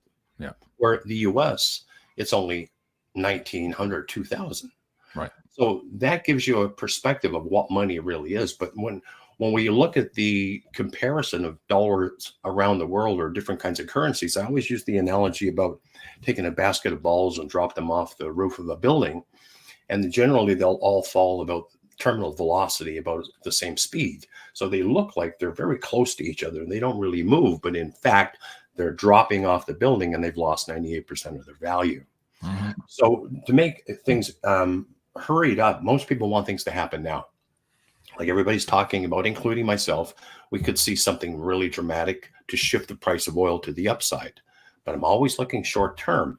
The thing is, most of these things, if you go back and look, just like the COVID deal lasted 3 years, they thought 6 weeks to flatten the curve. And here we are 3 years later, still discussing it. Right. So the idea is we have to be more patient and look at the longer term pictures. These things are rolling out. I remember the first time I ever got a debit card. Nobody knew what it was. Nobody used it. Nobody said they wanted one. Everybody said, I'm not using that. I have cash. Well, of course, over a period of time, people realize that they slowly transition into this new system, whether you want to or not, because it's very convenient. Mm-hmm. So this whole movement, in my opinion, is probably only in the third inning of this game. And we are going into a new system, which is the digital ledger technology, which will replace, in my opinion, the whole financial system, because it's too perfect with regard to if you use it like Bitcoin. I'm not talking about centralized currencies. I'm talking about the actual concept with the double spend and all of that. It is a great system for the people that run the world, because you can't get away with anything. You cannot buy a car from your neighbor and not pay tax on it or get a bill for a cheaper price. It just doesn't work. Right. But Barney's got a stash of silver. You got a little silver, don't you, Mark? Oh yeah. Hey, I'm a silver fan. As a matter of fact, it's funny when you say that. When I got on here getting ready for today, I'm going, oh, JC is going to like this today, because normally we use trading, and we'll show you when we get the charts. We trade it. It's a trading mechanism, and it's not silver, it's paper product, but we use it to be able to buy and sell. But silver's actually, on paper, the COMEX is actually looking pretty attractive right now, to be honest with you. Yeah, I think we crossed the $25 today on Kitco. There you are. Let me bring back the live chat here. I saw a comment from Cliff. He says, "You won't be liking or living the six. Well, you won't. You will not like living the $600 civil land. It'll look a lot more like Gaza.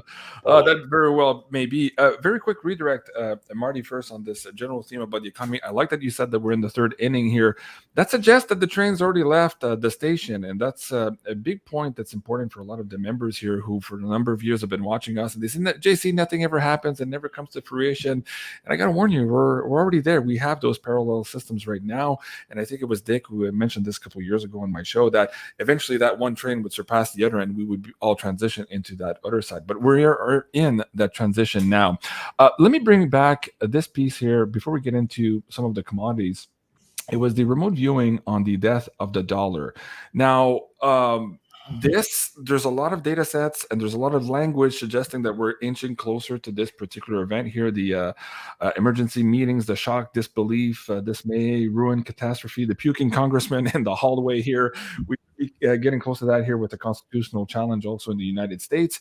But that suggests here the dollar would diminish in value and perhaps die. Whereas some other proponents here or market analysts are talking more of a situation closer to a crack up boom, where the dollar would rise in value to eventually maybe just end on a dime. What's your view on the trajectory of the US dollar moving forward? Okay, so the thing that most people that probably don't get with technical analysis, a lot of people blow it off as being hocus pocus. The key that I base my analysis on is from a program that I've developed over 25 years, and I trust it. I don't listen to other analysts, because like a political rally, everybody's got a good point and you'll be twisted away from your original thought. And what happens is when you do that, there's no purity there. In other words, if I'm wrong, am I wrong because I listened to this guy or something was said that changed my mind? With the analytics on, it's called the Market Oracle, my program, it's right or it's wrong. Okay, now I got to backstep because I have a bad form of like ADHD. I don't know what it is, but I start going down one way and then I lose it. So bring me back again. What were we just talking about before there? The question? Oh, the question is, do you see the dollar dying, going in downward trajectory, or this Kondratyev crack up boom scenario? Right. So here's the situation. Charting, people have to understand, is only one thing. All it is human emotions being charted. And I don't want to go too deep because it'll take too long to get into it. But the idea is that as things start to unfold, emotions come involved. For example, if you're in the market and you see today, for example, Bitcoin's at 38 and it starts to break hard, what does it do to you if you are concerned? Like, what happens when you start seeing it break? You're concerned about losing your money, correct? Mm-hmm. So what happens is that shows up on a chart as a big down red arrow. And what it does, it's telling me there's human emotion there. People are panicking. And then other people panic, which that brings us into the hyperinflation. Yeah. So where we have a situation in the Middle East, we got the situation still dangling over in the Ukraine. We've got the situation here at home with the governments and the things are imposing and the changing with the school rules, and everywhere we look, there's chaos. Okay. So people are stressed out and those human emotions are there. So my belief is one of two things here. If something were to happen in Europe first, meaning if this war escalates, you're going to see an awful lot of wealth and money over there, over in the Middle East or in Europe, looking for a home, because the bottom line is everybody wants to preserve their wealth. Nobody wants to lose what they have. So that's why fear comes in. People panic and they sell for the wrong reason because they just feel, I don't want to lose everything. So they just jump out. Okay. Mm-hmm. But if money starts to come from Europe because something happens worse over there than it happens here, all of a sudden the US dollar looks more like a safe haven. Does that make sense? Right. So that in turn, people are looking for a place to put this money. So what do? They buy the safe US Treasury bonds. They buy the US stock market. They buy the US dollar. And what happens is we will get a massive rise in the dollar. And that's one scenario. That is the case we talk about the blow off top, where we have a massive move and it goes through, makes a new high, total panic, people to own, trying to get in. And that probably would be the end of the dollar. And I said to Dick many times, it's reminiscent of most things in the US where you have the Star Spangled Banner and all the explosions. And that's kind of thing that could happen. But the other thing that could happen is that things don't go well at home or over here. And we just deteriorate into a situation where we have chaos in our own streets, in our home, in tent cities, and people really in trouble over here. And then they pull a bad move, maybe to do with raising the rates when they should have, just one time too often or something, or something comes out or a scandal, and all of a sudden the dollar starts to go down first, and it's already over after it hit that top we did last year. So the thing about this, JC, is if you watch the charts, it can kind of tell you which one it's going to be. Right now, it's negative. The dollar is negative. It looks negative. And the only way that I would turn back the switch and say, okay, now it looks like we're going to start back up, we could have the blow off top, is if we get back above 107 on the dollar index, which is, they call it the Dixie, which is the dollar versus a basket of currencies. So every day I can look at these charts, and day by day, I can look at these and say, okay, based on the sentiment right now, the top's already in. But if we go back and pass this 107 on this dollar index, then there's a chance that, hey, things are moving in this direction. And the consensus is that, hey, the US is the safer one, and we start back up, and maybe we end up with this blow off top that we talked about in the dollar. Very good. In terms of credibility or trust into the political systems, the financial system, well, it appears to me that the dollar's strength is in part brought forward by the confidence that people have in it. And that confidence has been shaken, to say the least, in the last number of years, with all of the political scandals, the wars, everything that's going on. And that perhaps is changing the traditional sentiment of what you've just explained, the safe haven bet, whether you go into treasury bills or perhaps commodities. Why are people maybe hedging their bets this time around if they see a scenario where traditionally they would get into the T-bills to say, maybe actually I don't want to trust that anymore. I seem to have lost confidence in our political system and our financial structures. Maybe I should look at commodities. Are you already seeing that in the chart as an indication that people are preferring those, or perhaps changing their portfolio values to look at commodities instead? Okay, so let's backtrack one bit again. Again, my outlook on the whole thing is it's all planned. It's all planned out. In other words, they're creating a scenario to get the outcome that they're expecting. So if they're trying to bring in a new world government or a new world currency, they have to do something to make people leave the one they've got. So the idea here is, if you want a one world government or an organization or a bunch of NGOs running the planet with these new currencies, you have to make the people in countries like Canada, the US, Britain, wherever, unhappy. So in my opinion, this is why we're seeing all this chaos. Everything we're seeing is part of the plan to destroy what we know, to destroy the US, to destroy the military might that backed the whole purpose of them being the reserve currency of the world. That's what actually supported that whole idea about them, because they have the military might. They've always had to been able to back it up. So it's a corrupt system, in my opinion, always has been. It's a very, very corrupt system. There's no such thing as different parties in the political party. It's the same. It's a different wing of the same bird. It's all a game. It's all an acting stage where it's corrupt. It really is. So right now what we're seeing is people are starting to wake up, because you got to remember, if you take whether it's Canada, and you've seen it with Trudeau, what's just happened, or if it's with Biden, these countries own 97 or 98% of all the media. Well, guess what? The media is where 98% of the people get their information, because we were growing up. We were raised to believe in your religion, possibly, but to believe in your school system, to trust your policeman, to trust your priest. So if you're going to throw those values out, you've got to look at it and say, wait a minute, I don't believe anything I was told as a child.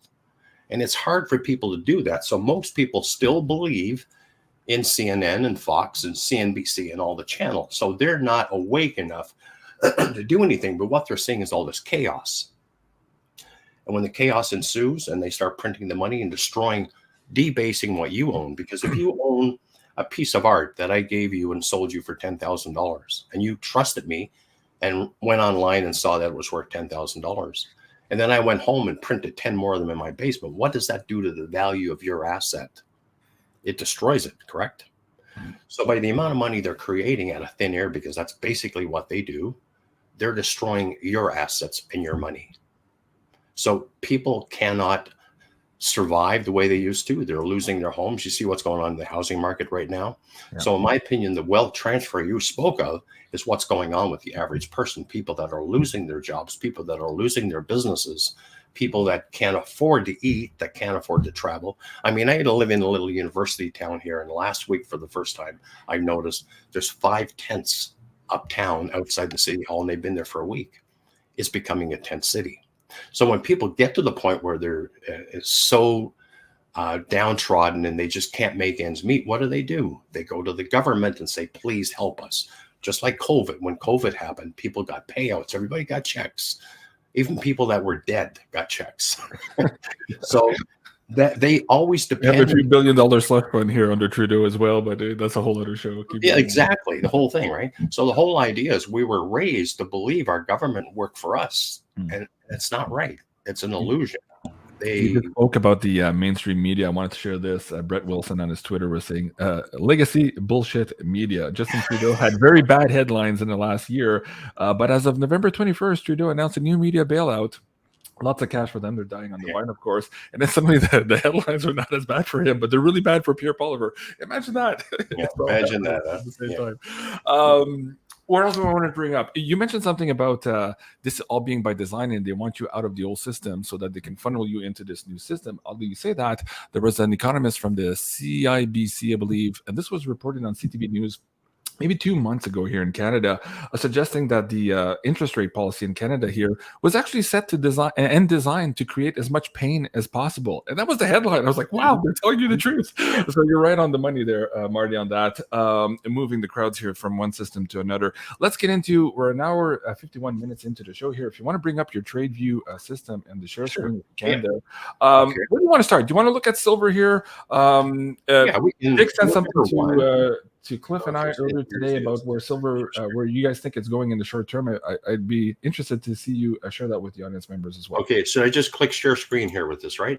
Yeah, and then you might have to allow your browser to share screen. Okay, let's have a look here. Window. Yeah. Okay, let's see. This is a new one. I'm not real familiar with this. Let me just pull this up here. I just reverse jinxed silver while Marty's calling that up. I did a YouTube segment last week, and I said silver's never going above 24 spot price. I bought 6,000 ounces of silver at $24 spot price 4 years ago, and it's still at 24. And today it went up over 25. Proved me wrong. Thank you very much. And it's funny, Big Sweer is hot on the tail with all of this manipulation in the data here. And this is his last video here today again, showing us how just far back they're going now to manipulate the data here with all the silver inventories around the world. Okay, so I see your trade view. Let me bring that up on the screen there. Go ahead. Okay, so basically what we do is, as I said before, the program I've got, it was created many years ago, and it's on an old, rusty 20-year-old laptop.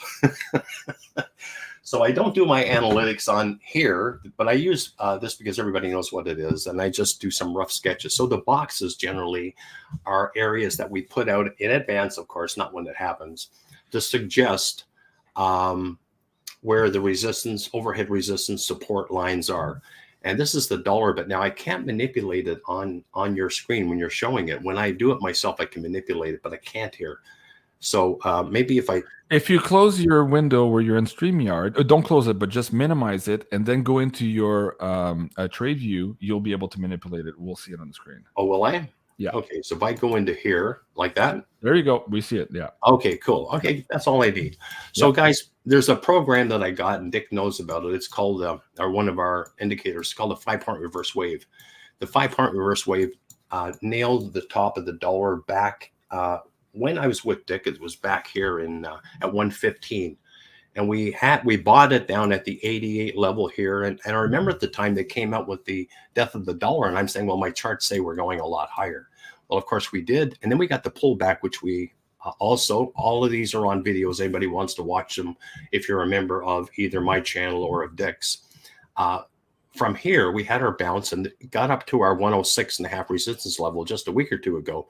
But the idea right now is we have to get back through this band here for us to play out the scenario that we could have this blow off top, which means we could really run to the upside. But again, right now, that's not what it's saying. Right now, it's weak, and this is our support line. Probably in the next day or so, we should find support here and then possibly bounce.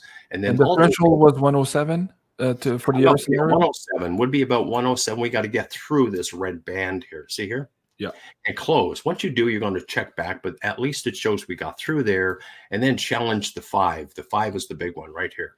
Now, if that does happen, it means to me, without even knowing what's going on in the world, that something is big going on somewhere else. And it's not as bad in the US because the money, the tidal wave of money is flowing here initially.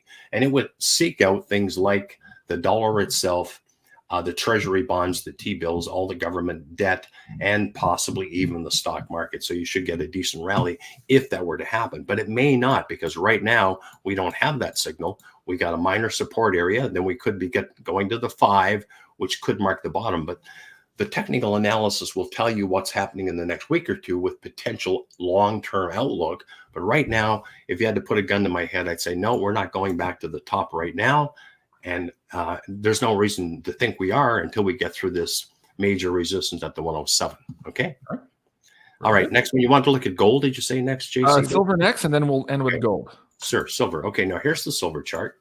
And it's very strong, as you can see. Now there's our overhead resistance right in this band. And the Oracle gives me a range of numbers. And Dick knows what they look like. Like they're here's what usually happens. You see here? That was our band that was put in there when we picked the bottom somewhere down in here. And when it misses it by like 10 cents. And we go, okay, close enough. So anyway, this silver chart now, it actually looks quite constructive. And we do have a head and shoulders formation that suggests we're going to see $28 possibly in the next couple of months, possibly before. But I have a target of $32 to $35 between now and the spring. And I normally don't. Ask Dick. I've never been that bullish on silver. I don't see anywhere up 100 or anything like that. However, how it works, JC, it feels weird talking to the camera because I don't see you, is as the velocity in the charts change and the time, that's a combination of part of the calculations with the Oracle, and it will now give me new numbers. Like right now, the biggest number I can pull out of the Oracle is about 70, 75 bucks on silver. However, if we start getting a day where we're running $2, $3, $5, and it starts doing it within a few weeks, that broadens things and it starts projecting it almost like an RSI indicator on as one of the technical indicators. Okay. So right now, this does have a head and shoulders inverted formation, and it looks like about $32 is trouble. And then 35 to 36 is where our projection is that we should probably get up to. And I'm thinking this is going to happen between now and the spring.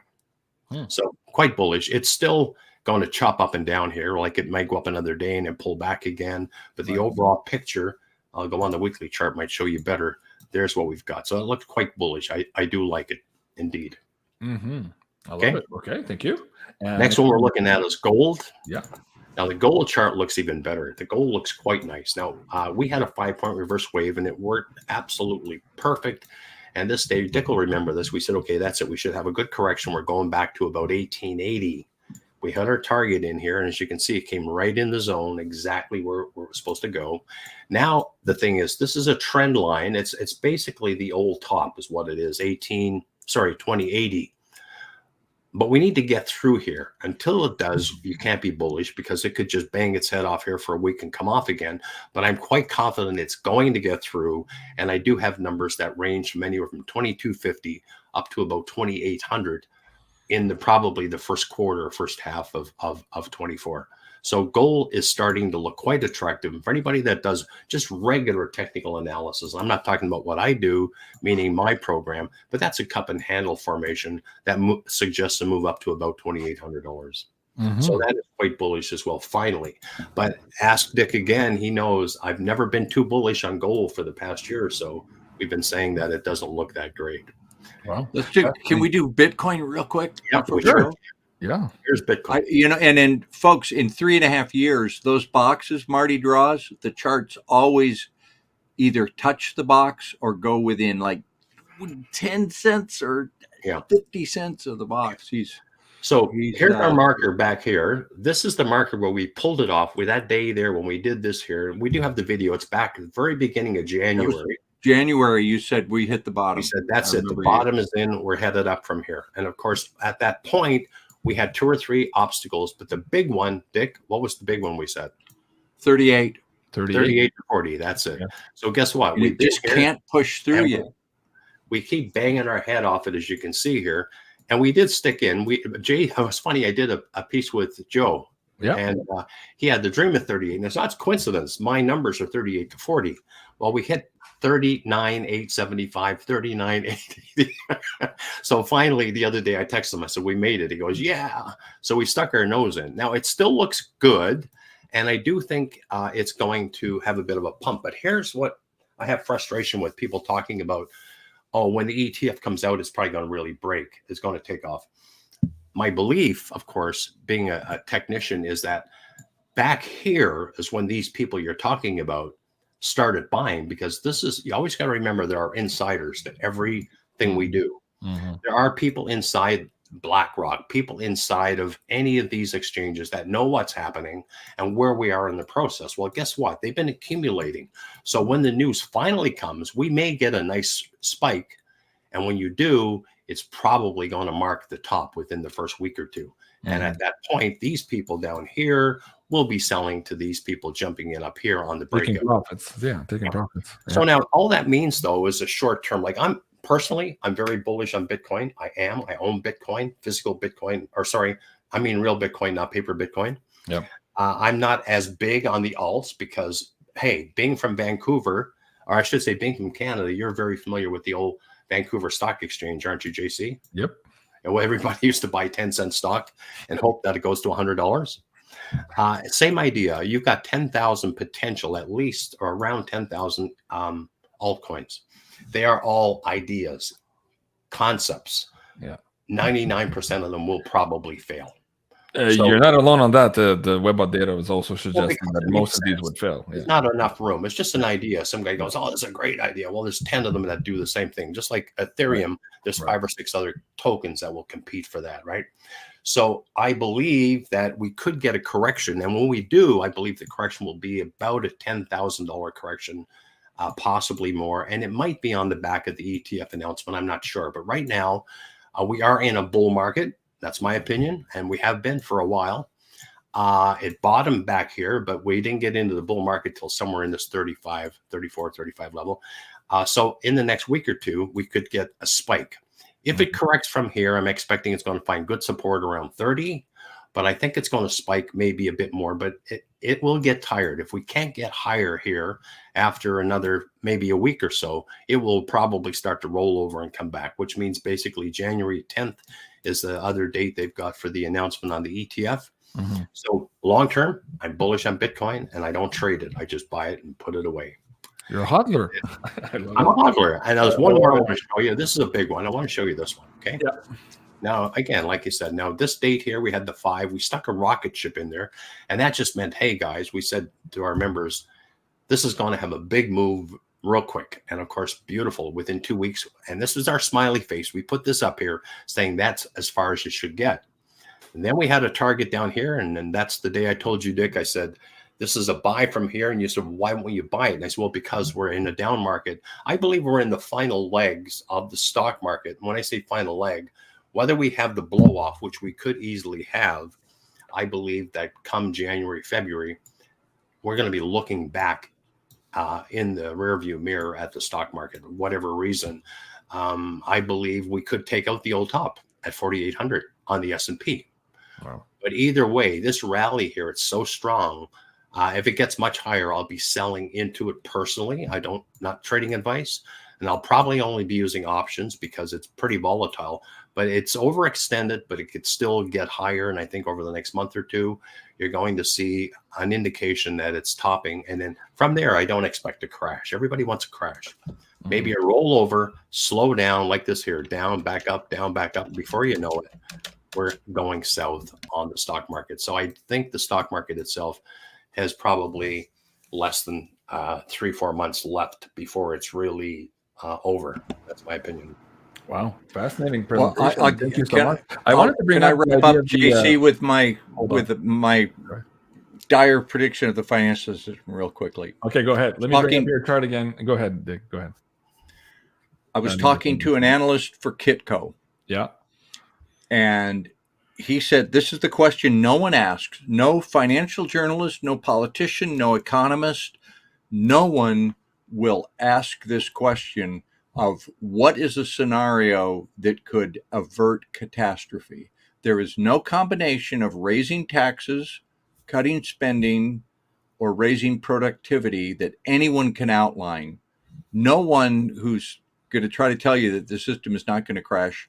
Well, how is it not going to crash? What will we do? What is the way the U.S. can cope with the amount of debt and deficit spending that they have? No one can answer that. There's no path anyone can outline. So we are going to a new financial system, one way or the other. We're headed to a new system. There's no soft landing, so to speak. That's right. Yep. Over and out. Okay, thank you so much for that, and thank you, Marty. Marty, let me bring up your website again, Bullshift 2020. So for people in the audience members watching this for the first time or interested maybe to get some skin in the game here, how does this subscription trading call service work for them? What can they expect here? Okay, right now, so if you go to bullshift2020.com, sign up. What you will get for that is we do recommended videos about once a week that are videos that we think that you might find useful. There's no charge. We do that. And I do a market analysis once a week for the free members as well. That's not in detail. We don't give any kind of trading advice or anything like that. Now, the services we offer is we offer trading. We teach trading in, we have a bundled package of both teaching you the futures markets, what they are, how they work, what they're for, then options on whether it's futures or equities or even on crypto, teach you how to trade options. Because in the beginning, in my opinion, options are a good way to go. A lot of people I know don't like them, but I love them because they're the most versatile tool out there. You show me anything. If you came to me and said, Marty, I believe that Bitcoin is going to stay here for 3 months. Can I make money off it? And I'll say, yes, you can. You can do it through options. You can do short strangles. You can do all kinds of creative things. Plus what they do, JC, is they limit your exposure, because with an option, you pay X number of dollars. You don't lose any more than you pay. You're buying time that allows you to watch it every day, see what it's doing, and at any point you can get out of it. And then finally, technical analysis, how to read these charts to get an idea of where we're going.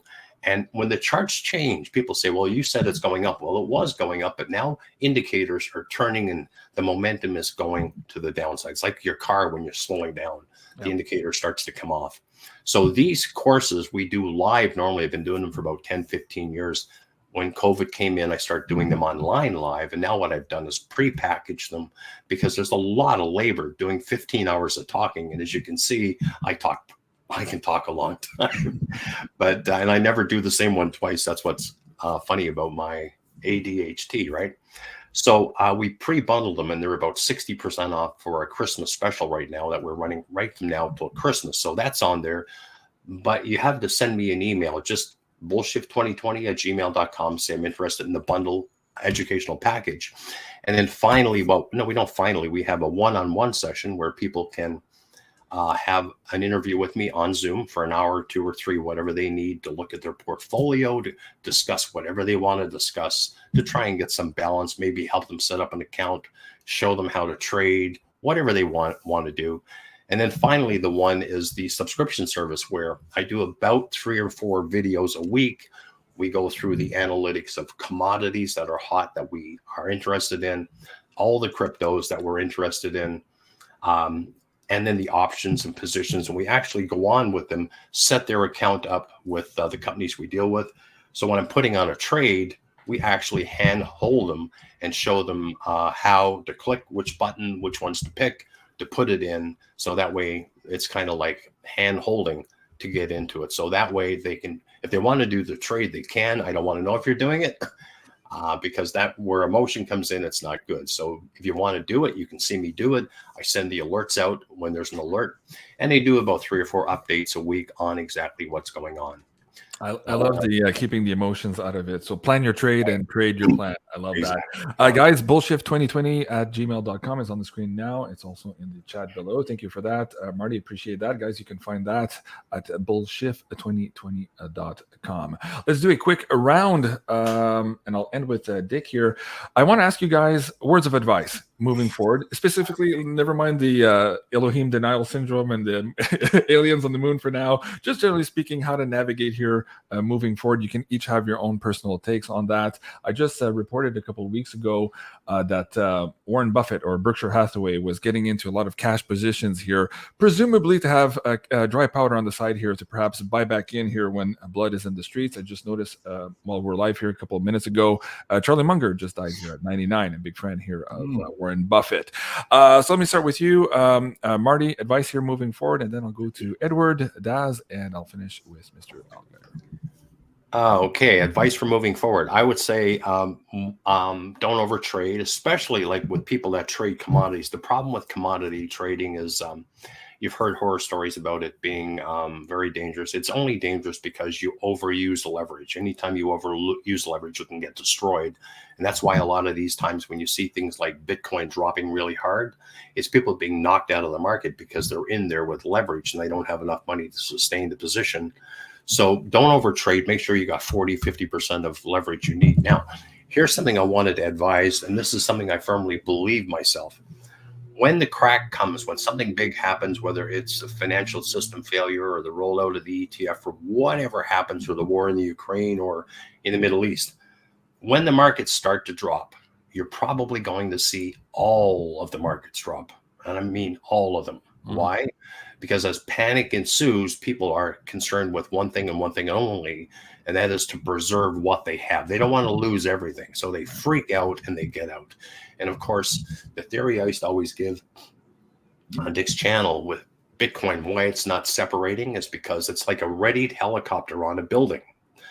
And when the building finally is imploded, everything comes down. But as it does, the dust settles, that helicopter will rise and go off into the sunset. That, in my opinion, means that Bitcoin will perform when the time comes. Right now, it's practice runs, dry runs, but it won't probably do what it needs to do until the thing really comes apart at the seam. But be careful what you're doing with regard to leverage. Don't get spooked by news. Try not to trade off news. News is the worst thing you can trade off because it'll get you out of the market. And just don't overtrade. That's the main thing. What's that saying? If you don't watch the news, you're uninformed, and if you watch the news, you're misinformed. Okay, thank you for that. I appreciate Marty, and we'll have you back on the show to look at more technical analysis here moving forward.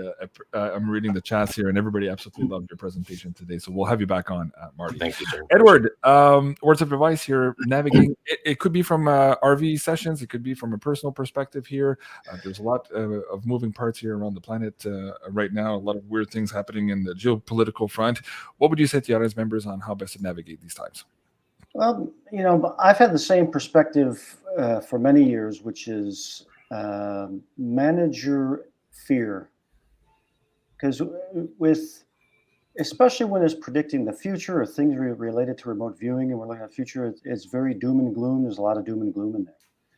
And so the fear mechanism can overtake people and and really narrow their focus down. So my message, even in my sessions that relate to the future, tend to include the notions of manage your mind, really. Manage your mind, manage your fear.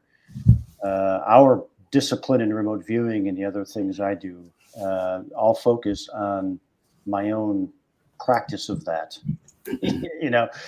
and so I take, ice baths and other things, put myself into uncomfortable situations so that I can manage myself in those uncomfortable situations as a practice. So that's what I'd say. Manage your fear. I love that. That's great advice. And guys, if you want to see more of Edward's work, you can find him on Edward Reardon here on his YouTube channel, and of course also on the Future Forecasting group. Daz, next up, advice on moving forward here. Wow, good advice so far, guys. Okay, I personally think the next 30 months, the first 18 months, so at least going to be really, really chaotic. So be prepared for that. But to everyone out there, we're nothing special. Us as, remote viewers, you guys have your own inbuilt intuition. So follow your gut instinct, and that will always set you on the right path. Okay, I love it. And folks, if you want to find more of his work, also you can find him at Remote Viewed here on YouTube, and of course also on Future Forecasting Group. Thank you, Daz, for being here. Thank you, Edward, and thank you, Marty. I appreciate you guys. And last but not least, Mr. Dick Allgaier, Magnum PI himself. I was trying to find that old clip I did, the spoof of you. Oh, that was funny. On my first YouTube channel. I couldn't find it before the show, but at any rate, thank you, Dick, for everything, and I really appreciate you being on. You're absolutely favorite guest of our audience members. Moving forward here, anything special coming out of GRV, or you personally here? How best to navigate moving forward here? First of all, I want to say, Jean-Claude, you are a great interviewer. You run a great segment, and you're directing this and running the screen on the fly. You're really good. We really enjoy talking with you. I always like coming on your segment. Thank you. I was a TV guy for many, many years, but I was a reporter. I never gave my opinion. I only gave the facts. I was very, very adamant and strict about that. There I was. The first time there, I love it. The first time that I realized someone was taking action on something, on my opinion and my advice, my knees buckled. They literally buckled. I thought, I don't want to be responsible for giving people advice. Mm-hmm. The advice that I got a few years ago was that we are in the transition to a new financial system and to diversify and get some cryptos. So I took that advice, I followed it, and it is so far working pretty well for me, and I think it will. So diversify, learn about cryptos, get a hold of some Bitcoin and Ethereum and others. I just want to elaborate on that, because I was at a dinner party a couple of weeks ago, and I was talking about the financial system with this gentleman. He says, "Oh, I'm diversified. I've got this and I've got that and I've got this." And I said, "Yeah, you're diversified inside the casino there, buddy. You might want to expand outside of the casino." For people who are looking at getting outside of the casino, Dick, explain again here how these packages work. What do you have here at futureforecasting.com for them, and what's the special discount code for now, or the 7 days? This is not for everyone. This is for in your audience here today, the people listening to us. You're special people. You can understand what we're saying and what we're talking about here. Most, what Cliff calls the normies, they don't have a clue. They're not going to get it. So if this type of thing is interesting to you and you want to know more about things that can't be talked about in public, it's futureforecastinggroup.com, and I believe we have a free 7-day trial. So you sign up, and if it's not for you, you can cancel it and you won't be charged. The visionary level is what you want. You can see most of our great remote viewing and some of the conversations with friends. And if you've been listening today, you can see how well Daz and Naeem and Edward, they're my brothers. We forged a real bond doing this together over the years. You guys have Marty too. Energy together. Marty is a dear friend, not just an analyst. So you guys bring it all together and have an amazing synergy on camera for sure. I love you guys. Well, guys, thank you so much for joining us here today. We're about we hit 5,000 in the live chat on Rumble there, so thank you so much, everyone. Let us know what your takeaway is of this particular video today. Let us know in your comments also if there's any other redirects on this Sci-Fi World Lunacy and Moon series of ours here. If you want us to uncover more information and other content, just let me know in the content and comment section below. I'm having trouble speaking. It's been 2 hours. But thank you so much, everyone, for watching. And please hit that like button on the way out. And, of course, visit futureforecastinggroup.com. And if it's for you also, you might want to visit one of the remote viewing on what happened to Hitler after World War II. But we can't talk about that here on YouTube. I love you guys. Have a great day. And we'll see you soon. Thank you, JC. Thank you.